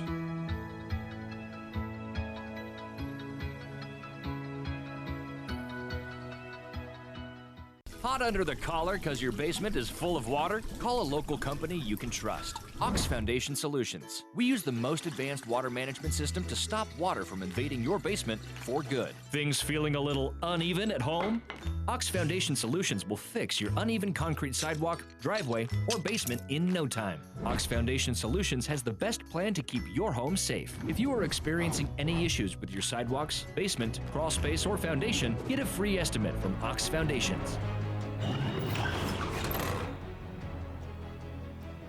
John Holder and Josh Bean from AL.com here at the AHSAA offices in Montgomery for the bracket reveal show for the Alabama High School Athletic Association state football playoffs. Right now, we're going to take you to the big room with the coaches. All the 5A, 6A, and 7A coaches are in with Coach Steve Savarese and AHSAA staff right now. 7 o'clock, location, name of your stadium, your record for the season, and how many officials. Now the rule, the way it is written now, the rule is that the home team sets the official first. If the visiting team does not agree, then the default is 7 officials, just like we've done every year. This year, for the first time, we will allow you to choose 5. We've always gone to 7 in the second round. We'll go to 5 in the second round also, 5 or 7. 5 or 7. Questions? Again, the day of the week, the time, location, record, and number of officials. Class 4A. And as you give your report, please stand so we can get it written down and we have all this information and can hear you. All right. Region 1, place 1, UMS Wright by percentage. Region 2, place 4, Dale County by percentage. UMS Wright, your recommendation. Friday night, 7 o'clock, UMS Wright, Mobile, 5 official. Your record? 9-0. Dale County? Greg, Friday night, 7 o'clock, Gilman's right, Mobile,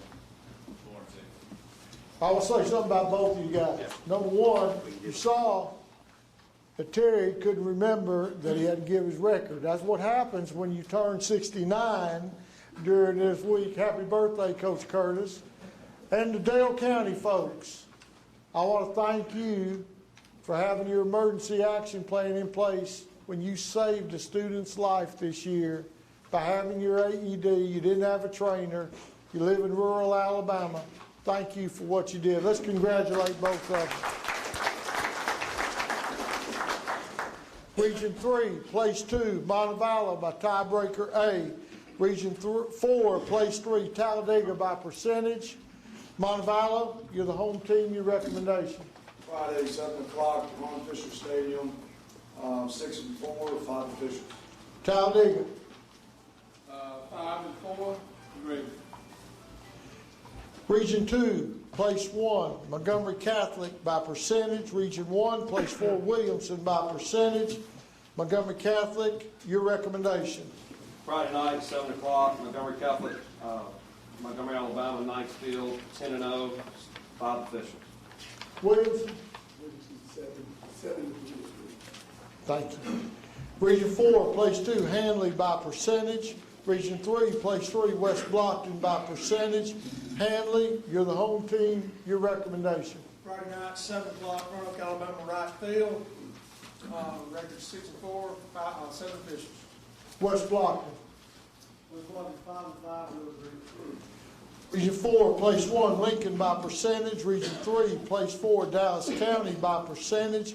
Lincoln, you're the home team. Your recommendation? Lincoln 8-2, Lincoln, Alabama, Friday night. Keith Howard Memorial Stadium, 5 officials. 7 o'clock. 7 o'clock. Dallas County. Dallas County, 4-6, we agree. Region 2, place 2, Trinity Presbyterian by percentage. Region 1, place 3, Andalusia by percentage. Trinity, you're the home team. Your recommendation? Friday night, 7 o'clock, Trinity School, Montgomery, Alabama, 6-4, 5 officials. Andalusia. 7-3. Region 3, place 1, American Christian by percentage. Region 4, place 4, Hopeville by percentage. American Christian, you're the home team. Your recommendation? American Christian, 9-1, Friday night, 7 o'clock in Tuscaloosa. Hopeville. 5 officials. Hopeful 6-4, we agree. You got that, 5 officials. Region 1, place 2, Hillcrest Evergreen, tiebreaker A. Region 2, place 3, Alabama Christian by tiebreaker A. Hillcrest, you're the home team. Your recommendation? Hillcrest Evergreen, 6-4, Friday night, 7 o'clock, 5 officials. Alabama Christian? Yeah, 6-4, agree. Thank you. Region 5, place 1, Northside by percentage. Region 6, place 4, Hoax Bluff by percentage. Northside, you're the home team. Your recommendation? Friday night, 7 o'clock, Northside Stadium, 9-1, 5 officials. Hoax Bluff.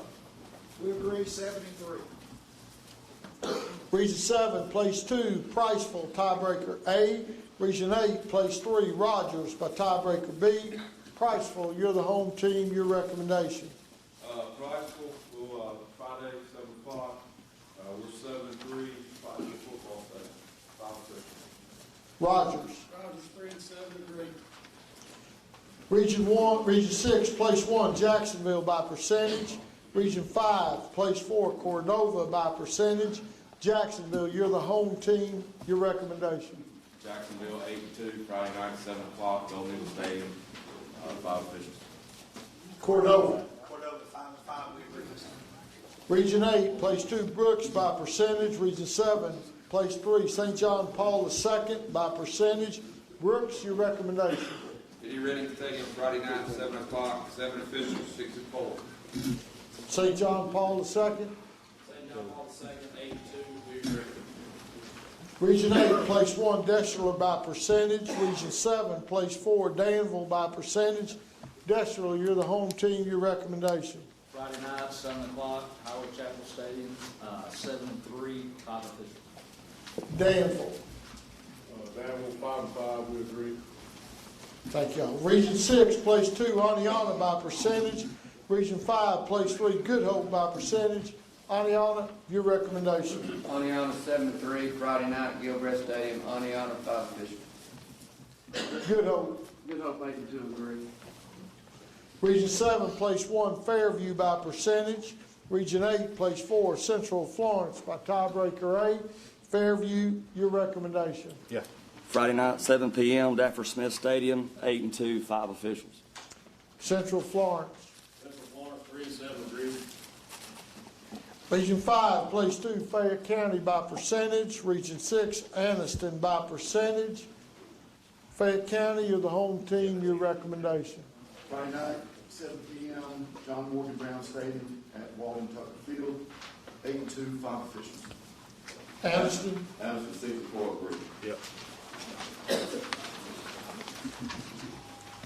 Region 1, place 1, Faith Academy by percentage. Region 2, place 4, Charles Henderson by percentage. Faith Academy. Friday night, 7 o'clock, Faith Ram Field, 10-0, 5 officials. Charles Henderson. 4-5, agree. Region 3, place 2, Chilton County by percentage. Region 4, place 3, Pleasant Grove by percentage. Chilton County, you're the home team, your recommendation. Friday, 7 p.m., Clinton, Alabama, Tiger Stadium, record 6-4, 7 officials. Pleasant Grove. 9-1, we agree. Region 2, place 1, Valley by percentage. Region 1, place 4, Viger by tiebreaker 8.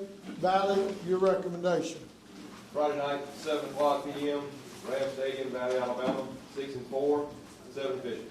Viger. 4-6, agree. Region 4, place 2, Ramsey by tiebreaker A. Region 3, place 3, Demopolis by percentage. Ramsey, you're the home team, your recommendation. Friday, 7, Birmingham, Boston Field, 8-2, 7 officials. Demopolis. 7-3. Region 4, place 1, Briarwood Christian by tiebreaker L. Region 3, place 4, Marbury by percentage. Briarwood Christian, your recommendation. Friday night, 7 o'clock, Lions Pride Stadium, Birmingham, Alabama, 7 officials, 9-1. Marbury. 6-4, agree. Region 2, place 2, Rehoboth by tiebreaker C. Region 1, place 3, Jackson by tiebreaker D. Rehoboth, your recommendation. Friday night, 7 o'clock. Rehoboth High School Field, we're 7-2, 7 officials. Jackson. Jackson, 5-5, we agree. Region 3, place 1, Bibb County by percentage. Region 4, place 4, Parker by percentage. Bibb County, you're the home team, your recommendation. Bibb County 10-0, Friday night, 7 p.m., 7 officials. Parker. 5-5, Region 1, place 2, Citronelle by percentage. Region 2, place 2, Greenville by tiebreaker A. Citronelle, your recommendation. Citronelle High School, 7-3, 7 o'clock Friday night, Gatlin Field, 7 officials. Greenville. 6-4, agree. Region 5, place 1, Mortimer Jordan by tiebreaker A. Region 6, place 4, Boaz by percentage. Mortimer Jordan, your recommendation. Friday night, Kimberly, Alabama, Jimmy Charles Stadium, 8-2, 5 officials. Boaz. 4-6, agree. Region 7, place 2, Hamilton by tiebreaker A. Region 8, place 3, Gunnersville by percentage. Hamilton, your recommendation. Friday night, 7 o'clock, Sergeant Stadium, Hamilton High School, 8-2, 5 officials. Gunnersville. Gunnersville 7-2, agree. Region 6, place 1, Etowah by percentage. Region 5, place 4, Centerpoint by percentage. Etowah, your recommendation. Friday night, 7 o'clock, Tala, 9-1, 7 officials. Centerpoint. 7-3, agree. Region 8, place 2, Scottsboro by percentage. Region 7, place 3, Russellville by percentage. Scottsboro, you're the home team. Your recommendation. Friday night, 7 o'clock, Trammell Stadium, 8-2, Zero officials.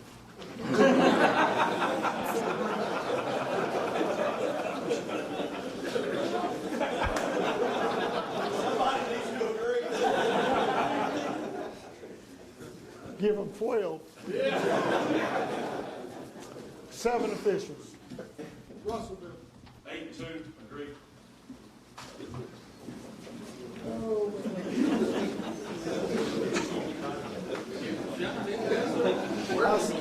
The worst she's gonna tell me was no. I heard no all my life. Thank you, Don. Region 8, place 1, Madison County by tiebreaker A. Region 7, place 4, corner by percentage, Madison County. Your recommendation? Friday night, 7 o'clock, Tiger Stadium, Alabama, 82, 5 men. Corner. 7-3, agree. Region 6, place 2, Alexandria by percentage. Region 5, place 3, Sylacauga by tiebreaker A. Alexandria, you're the home team. Your recommendation? 7-2, Loose Scale Stadium, Alexandria, 5 officials. What's your record? 7-2? 7-2. Thank you. Sylacauga? Sylacauga, 8-2, agree. Region 7, place 1, Jasper by percentage. Region 8, place 4, Madison Academy by percentage. Jasper, you're the home team. Your recommendation? Friday night, 7 o'clock, Harold Gambrell Field, Jasper, 7 officials, 10-9. Madison Academy. 5-5, agree. Region 5, place 2, place Central Clayton County by percentage. Region 6, place 3, Sardis by percentage. Central, you're the home team. Your recommendation? Friday night, 7 o'clock, at Clay Central, 8-2 and 5 officials. Sardis. 5-5, agree.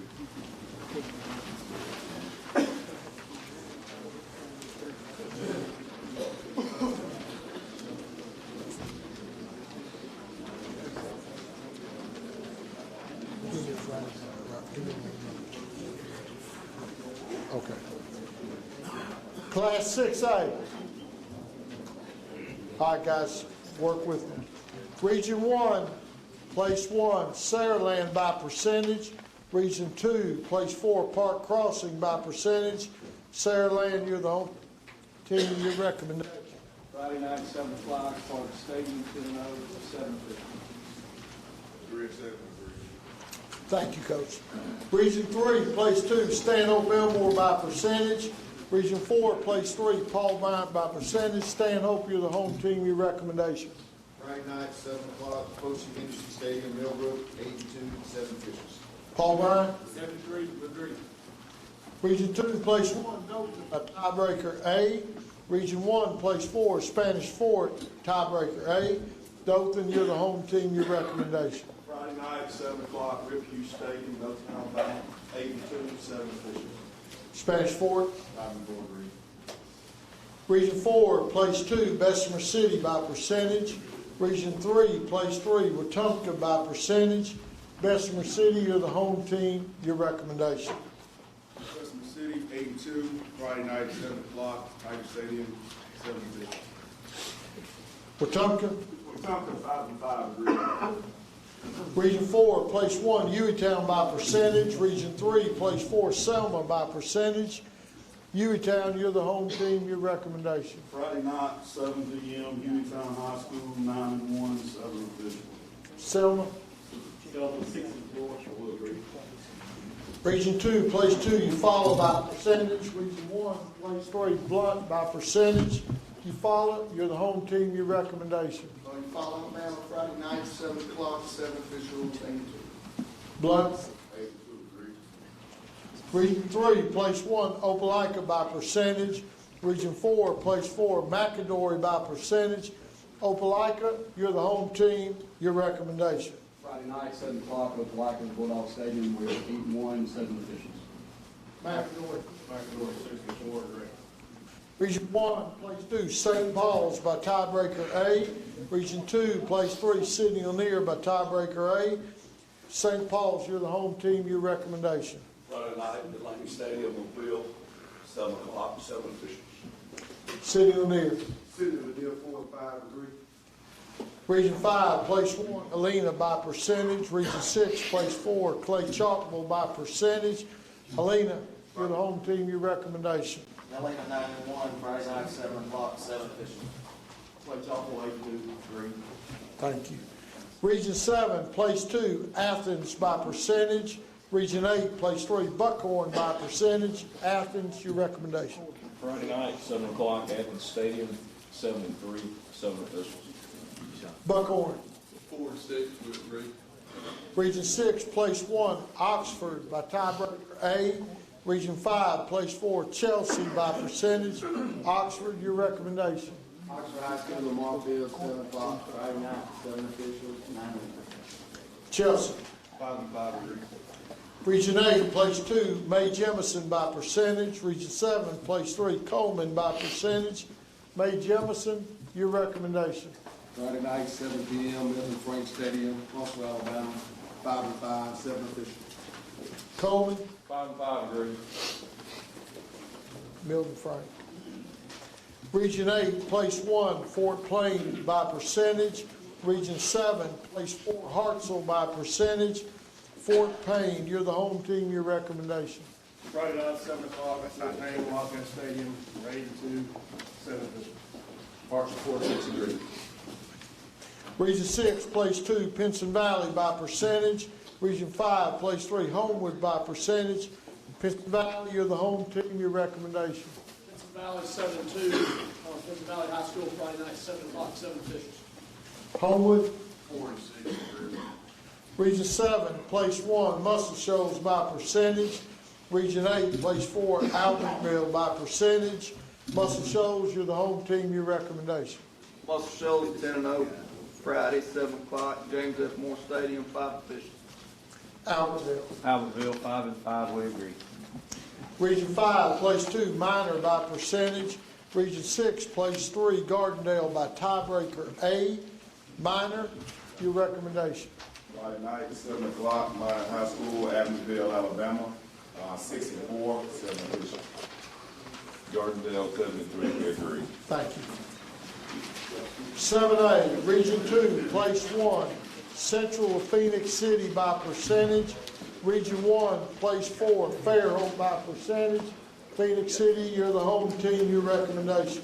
Friday night, Phoenix City, 7 p.m., Garrett Harrison Stadium, Wayne Traywick Field, 9-1, 7 officials. Fairhope. Fairhope 6-4, agree. Region 1, place 2, Theodore by percentage. Region 2, place 3, Prattville by percentage. Theodore, you're the home team, your recommendation. Friday night, 7 p.m., Theodore High School, 8-2. How many officials? 7 officials. Prattville. Rapple High School 8-2, we agree. Region 1, place 1, McGill-Tulane by percentage. Region 2, place 4, Enterprise by tiebreaker A. McGill-Tulane, you're the home team, your recommendation. Friday night, Mobile, Alabama at the lift, team of 7 officials. Enterprise. 5-5, agree. Region 2, place 2, Auburn by tiebreaker A. Region 1, place 3, Murphy by tiebreaker A. Auburn, you're the home team, your recommendation. Friday night, 7 o'clock, Stadium, Auburn 7-3, 7 officials. Murphy. Murphy 6-4, agree. Region 4, place 1, James Clements by percentage. Region 3, place 4, Vestavia Hills by percentage. James Clements, you're the home team, your recommendation. Friday night, 7 o'clock, Madison City School Stadium, 8-2, 5 officials. Vestavia. 7-3 agree. Region 3, place 2, Hoover by percentage. Region 4, place 3, Sparkman by percentage. Hoover, you're the home team, your recommendation. Hoover High School, Friday night, 7 p.m., Hoover Metropolitan Stadium, Hoover, Alabama, 8-2, 7 officials. Sparkman. 8-2, agree. Region 3, place 1, Thompson by tiebreaker A. Region 4, place 4, Austin by percentage.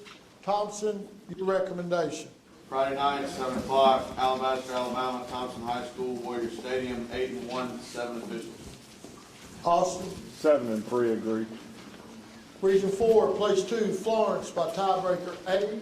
Region 3, place 3, Mountain Brook by percentage. Florence, you're the home team. Your recommendation? Friday night, 7 p.m., Florence, Alabama, Raleigh Stadium, 6 and 4, 7 and 6. Ron, you want to go over TV coverage, please? Y'all have probably noticed that we have a TV camera in the room. Today's festivities, this whole extravaganza has been televised live over our AHSAA TV network, thanks to Vince Early, our producer, and WOTM TV. It's also going to be on YouTube. They're going to extend the show to 12:30, so we've probably got room to interview 3 or 4 more coaches. If you're interested, we'd love to have you in the boardroom. We've got another TV camera in there. We've got John Howard and Josh Bean in there interviewing coaches. It's been a lot of fun, but we do appreciate it. Let's give them a round of applause. They will also be doing playoff games this week.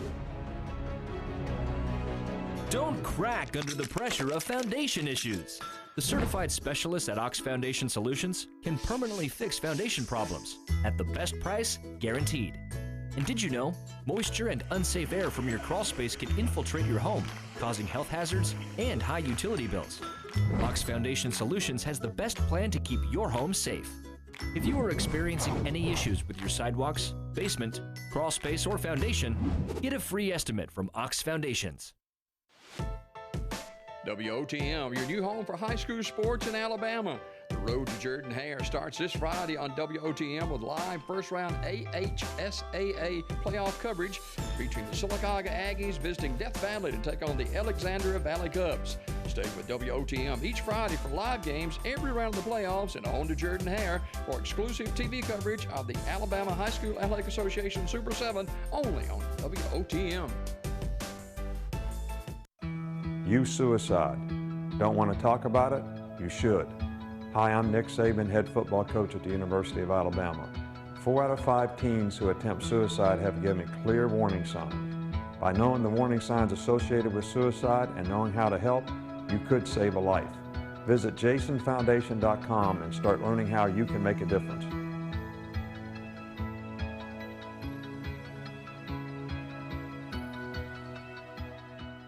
Hot under the collar because your basement is full of water? Call a local company you can trust. Ox Foundation Solutions. We use the most advanced water management system to stop water from invading your basement for good. Things feeling a little uneven at home?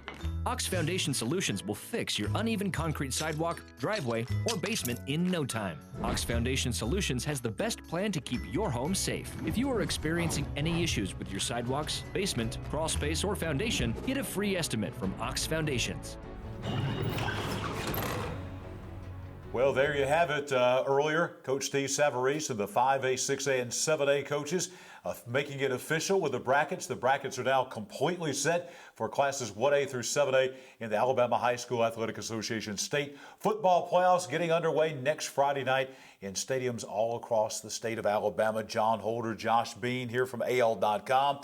20 teams out of those 208 are still undefeated and haven't lost a football game. Yeah, only one in 7A, which is McGill-Tulane.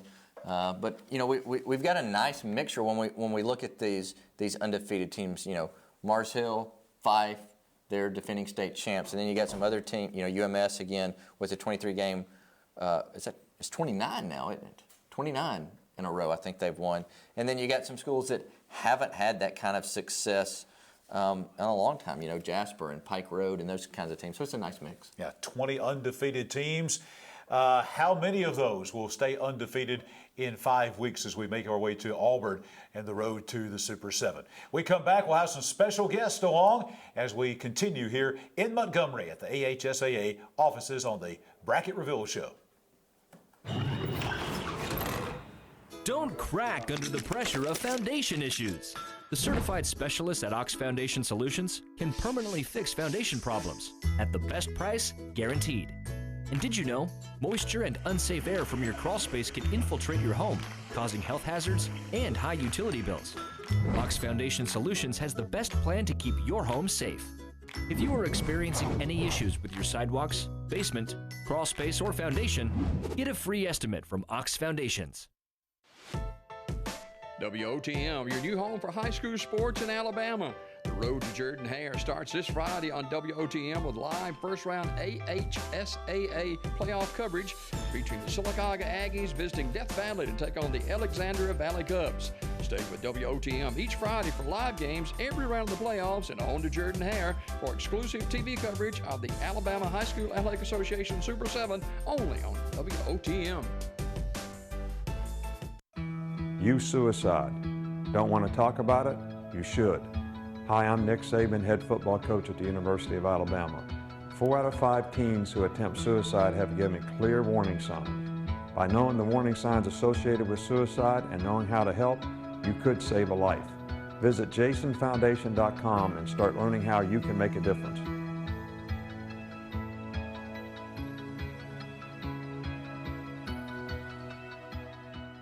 Hot under the collar because your basement is full of water? Call a local company you can trust. AHSAA Foundation Solutions. We use the most advanced water management system to stop water from invading your basement for good. Things feeling a little uneven at home? AHSAA Foundation Solutions will fix your uneven concrete sidewalk, driveway, or basement in no time. AHSAA Foundation Solutions has the best plan to keep your home safe. If you are experiencing any issues with your sidewalks, basement, crawl space, or foundation, get a free estimate from AHSAA Foundations.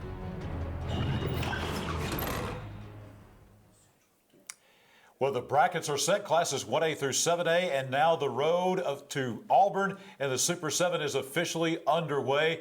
We are very pleased to be joined by the head coach of the Central Red Devils in Phoenix City, Alabama, Coach Jamey DuBose, and Coach, the defending 7A state champions, beginning that road back to Auburn again. Tell us about today and getting started with another playoff run. Well, it's an exciting day anytime you get to start November here at the High School Athletic Association. And the first meeting, it means you've had a very successful season. And, you get to that next season now, the one that has a reward at the end in December. And our kids are excited about it, as many of these teams are and coaches are. And we're just ready to get to work and try to get back next week and have another meeting here next Saturday. Coach, everywhere you've been in this state, you have been very successful.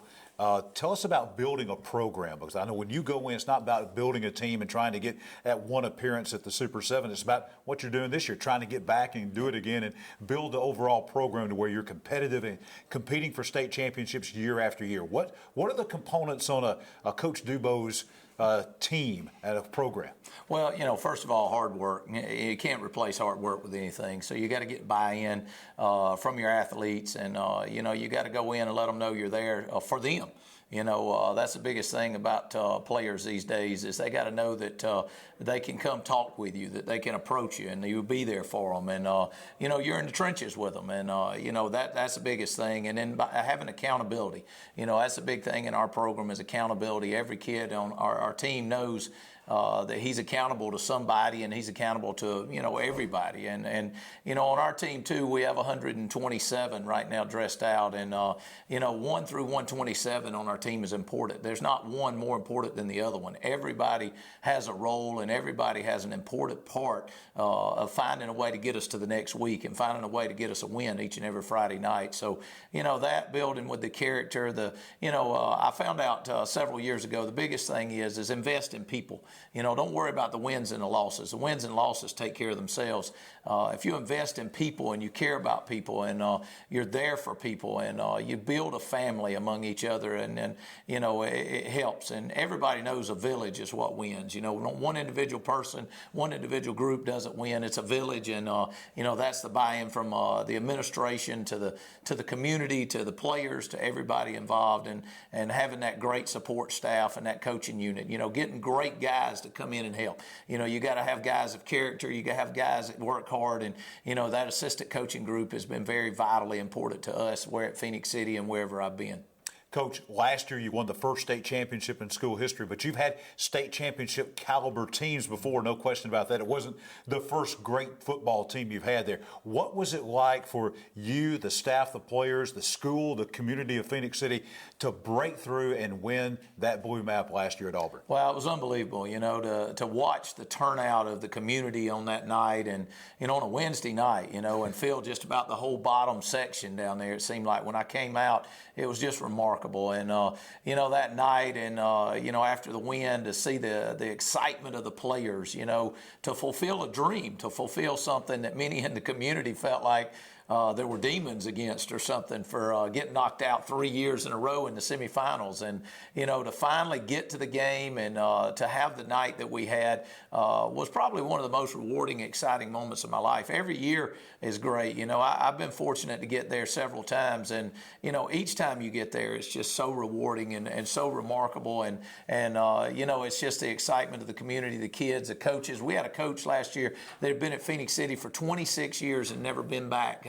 He got there the year after they won it the first time. So he had been there 26 years, never gotten there. And, I saw tears come out of his eye the night we won. And to see a grown man cry, knowing that he had put the time and the effort in was just, to know that I had a part in fulfilling that dream for him was just unbelievable. And, just looking forward to hopefully trying to have that chance to get back again. Of course, Coach, in sports, as always, what have you done for me lately? I probably immediately in Phoenix City, they're hungry and greedy. They not only talk about, well, we won this one, now we want another one. So talk about this year's team. Well, this year's team's a different team than last year, but got the same dreams. We want to win the state championship. I always tell the story. The great thing is you win the game, and, we haven't won one since 1993 at Phoenix City. And then shortly after, somebody says, we're going to be back here next year. It's short-lived, but, you got to go back to work. We had one tough setback earlier in the year against Hoover with 17-14 loss that we felt like we should have won. And the goal has been since that night is find a way to win and find a way to get back to that moment. And, we've done that so far. We ripped off 9 straight and we won the region again undefeated. And it's the 6th region title in a row. I've been there 6 years and we've won it every year. And, it's a great accomplishment. And this year's group's refocused now, trying to get back. And, that last year's word was finish. This year's word is believe. Believe in doing it 2 times in a row and just keep believing in each other. And if we can keep doing that, then hopefully come December we'll be standing in Jordan-Hare once again and having an opportunity to fulfill that dream of repeating. And Coach, you don't mind at all making 5 trips down to I-85 to Montgomery for these meetings, do you? No, I love it. It's you're like a little kid each week. And, a lot of coaches say, Coach, I'll go down, and I'm like, no, it never gets old. You want to come back. You want to see those faces and you want to sit through those meetings and have the opportunity just to come back again each week. One of the best football teams we've seen in this state in quite some time. Last year with that Central team, they're very good again this year, chasing another 7A state championship. Coach Jamey DuBose of the Central Red Devils of Phoenix City, our guest here with us. We'll take a break and be back with more special guests as we continue, as we're now officially on the road to the Super 7.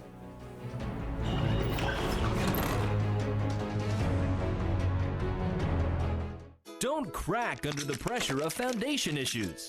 The certified specialists at Ox Foundation Solutions can permanently fix foundation problems at the best price guaranteed. And did you know, moisture and unsafe air from your crawl space can infiltrate your home, causing health hazards and high utility bills? Ox Foundation Solutions has the best plan to keep your home safe.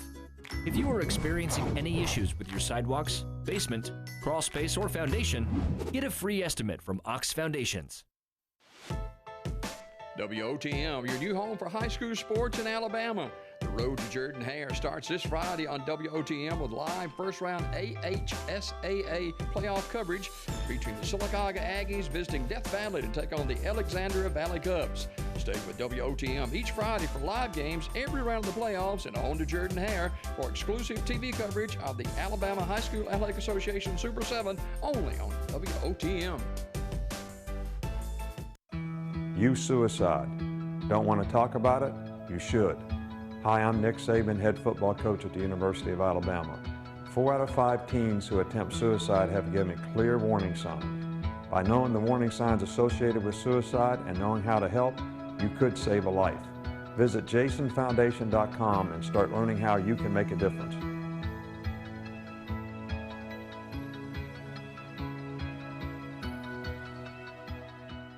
Hot under the collar because your basement is full of water? Call a local company you can trust. Ox Foundation Solutions. We use the most advanced water management system to stop water from invading your basement for good. Things feeling a little uneven at home?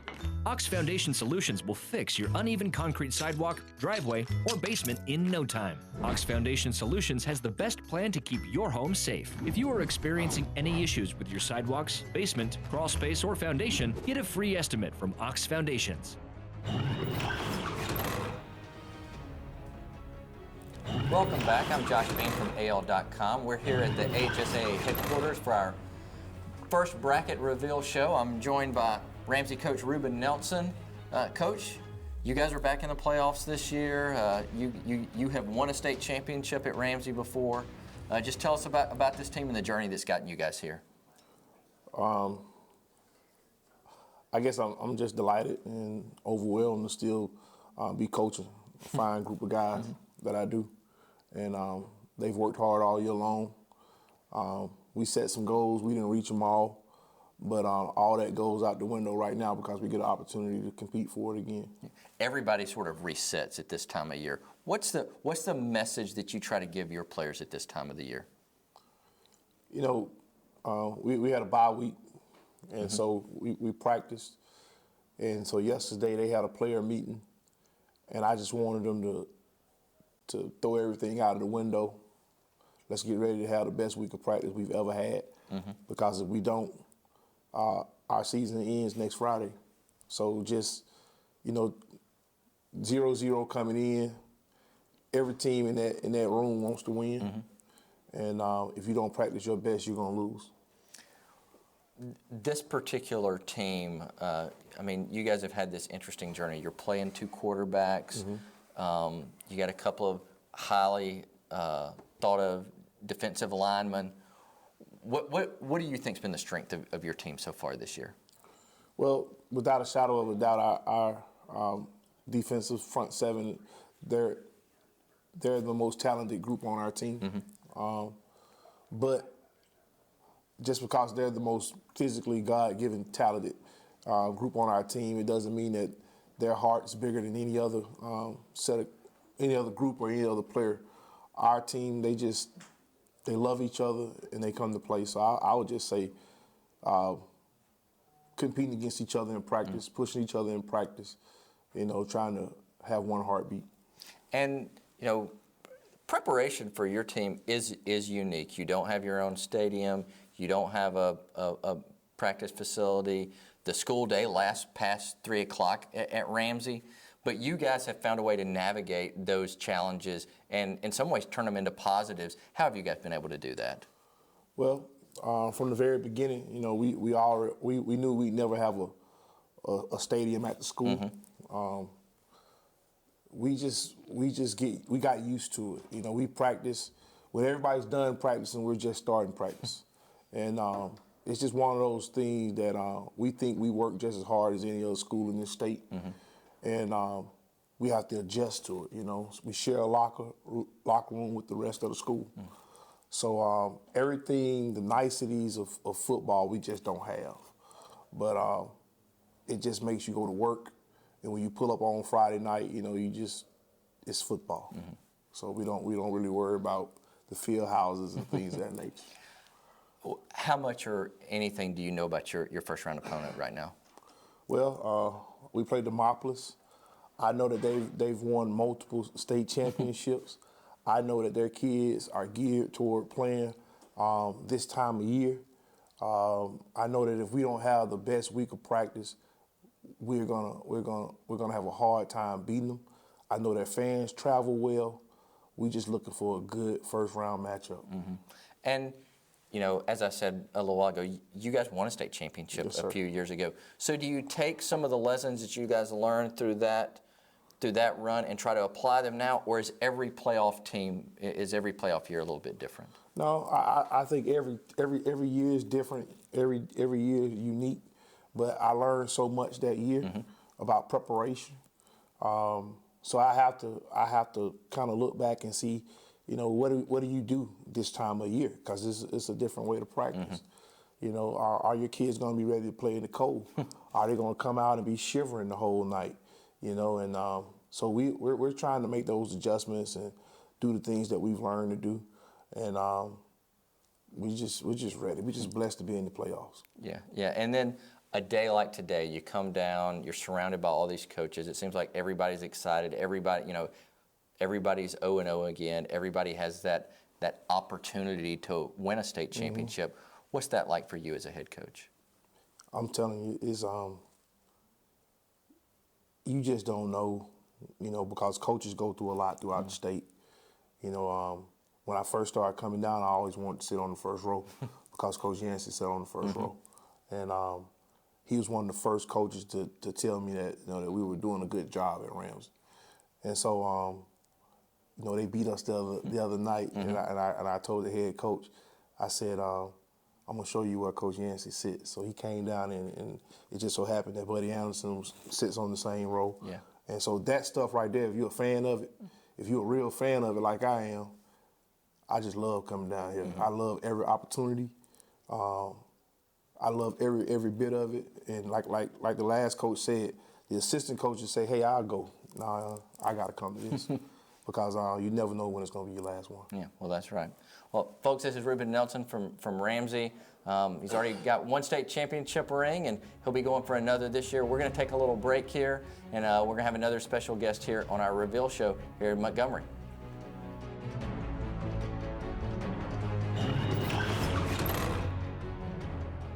Don't crack under the pressure of foundation issues. The certified specialists at Ox Foundation Solutions can permanently fix foundation problems at the best price guaranteed. And did you know, moisture and unsafe air from your crawl space can infiltrate your home, causing health hazards and high utility bills? Ox Foundation Solutions has the best plan to keep your home safe. If you are experiencing any issues with your sidewalks, basement, crawl space, or foundation, get a free estimate from Ox Foundations. WOTM, your new home for high school sports in Alabama. The road to Jordan Hare starts this Friday on WOTM with live first-round AHSAA playoff coverage featuring the Sylacauga Aggies visiting Death Valley to take on the Alexandria Valley Cubs. Stay with WOTM each Friday for live games every round of the playoffs and on to Jordan Hare for exclusive TV coverage of the Alabama High School Athletic Association Super 7 only on WOTM. You suicide. Don't want to talk about it? You should. Hi, I'm Nick Saban, head football coach at the University of Alabama. 4 out of 5 teens who attempt suicide have given clear warning signs. By knowing the warning signs associated with suicide and knowing how to help, you could save a life. Visit jasonfoundation.com and start learning how you can make a difference.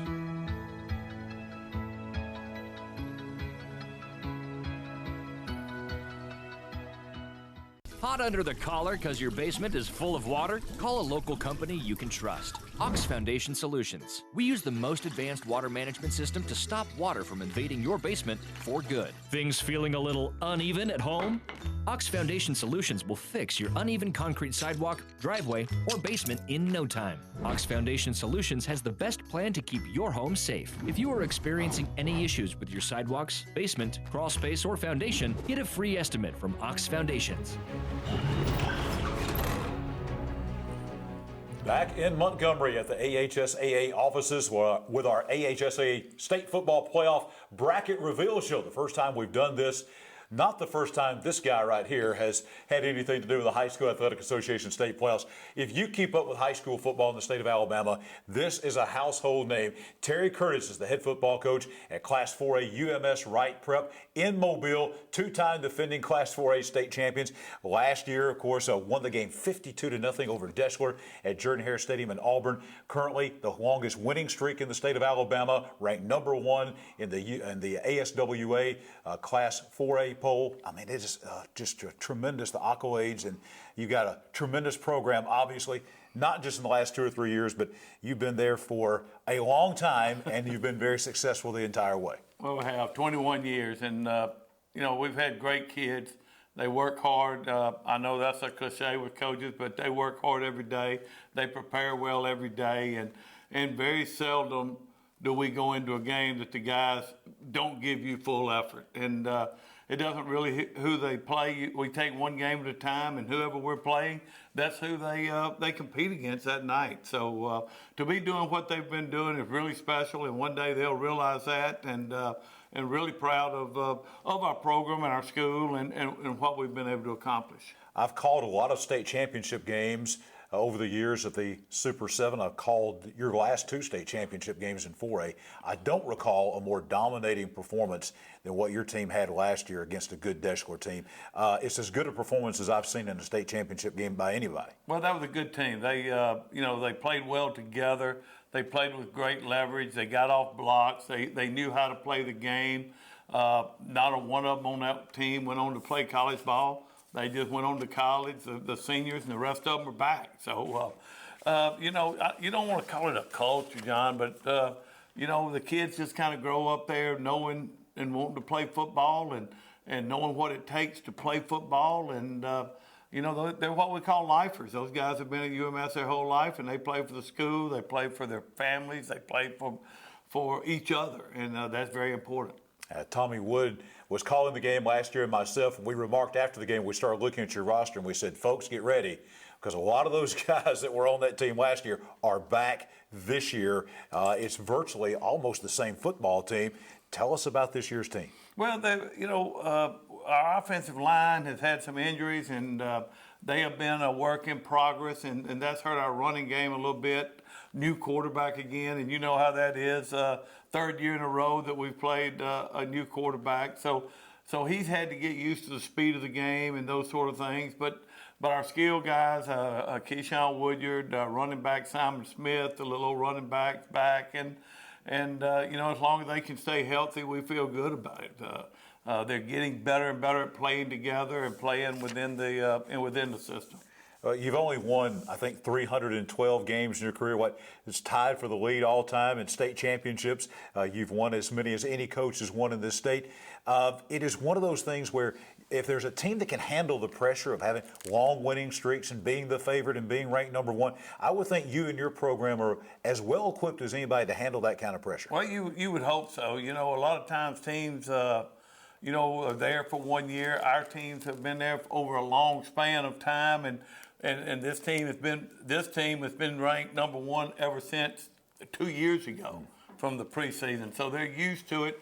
They're used to getting people's best shot, and that's what makes it amazing about them. We got a bunch of guys who probably play way over their head a lot of times against good competition, against good athletes, but yet they show up and they don't win every battle, but like the old saying, they always get back up and come for more, and they never feel like they're out of the game. So it's a lot to be proud of, to be a part of a bunch of guys like that. You won another region championship. You're at home in the first round of the playoffs. Dale County coming to town from over at Midland City. Before we let you go, you've seen about everything. Your guys have played at Jordan-Hare. They played at Bryant-Denny. You played in the snow. Yeah, that was game. See, you've seen it all. That experience that your team has. There's one thing is the pressure, but the other side of that is there's nothing your guys haven't seen. You've been in every situation. But that's true. But John, I can tell you, as a coach, the game that worries you the most is the first round playoff game. You're playing a game that everybody expects you to win. You're number 1 seed, they're number 4 seed. And, everybody from your fans to your parents to the state, everybody expects you to win that game. So the coach, it bothers you more than any of them. And Dale County's got some good athletes. So we're going to have to keep preparing and keep doing it. And as you get further in, you expect people to be good, and they will be good. But we're worried right now about Dale County. And we can get through that one, then we'll worry about the next one. Coach Curtis, thank you so much for being with us. A pleasure to have you with us. Best of luck as you make another run toward Auburn and the Super 7. Terry Curtis of UMS Wright Prep in Mobile, our guest. We'll come back to wrap up our reveal show in just a moment.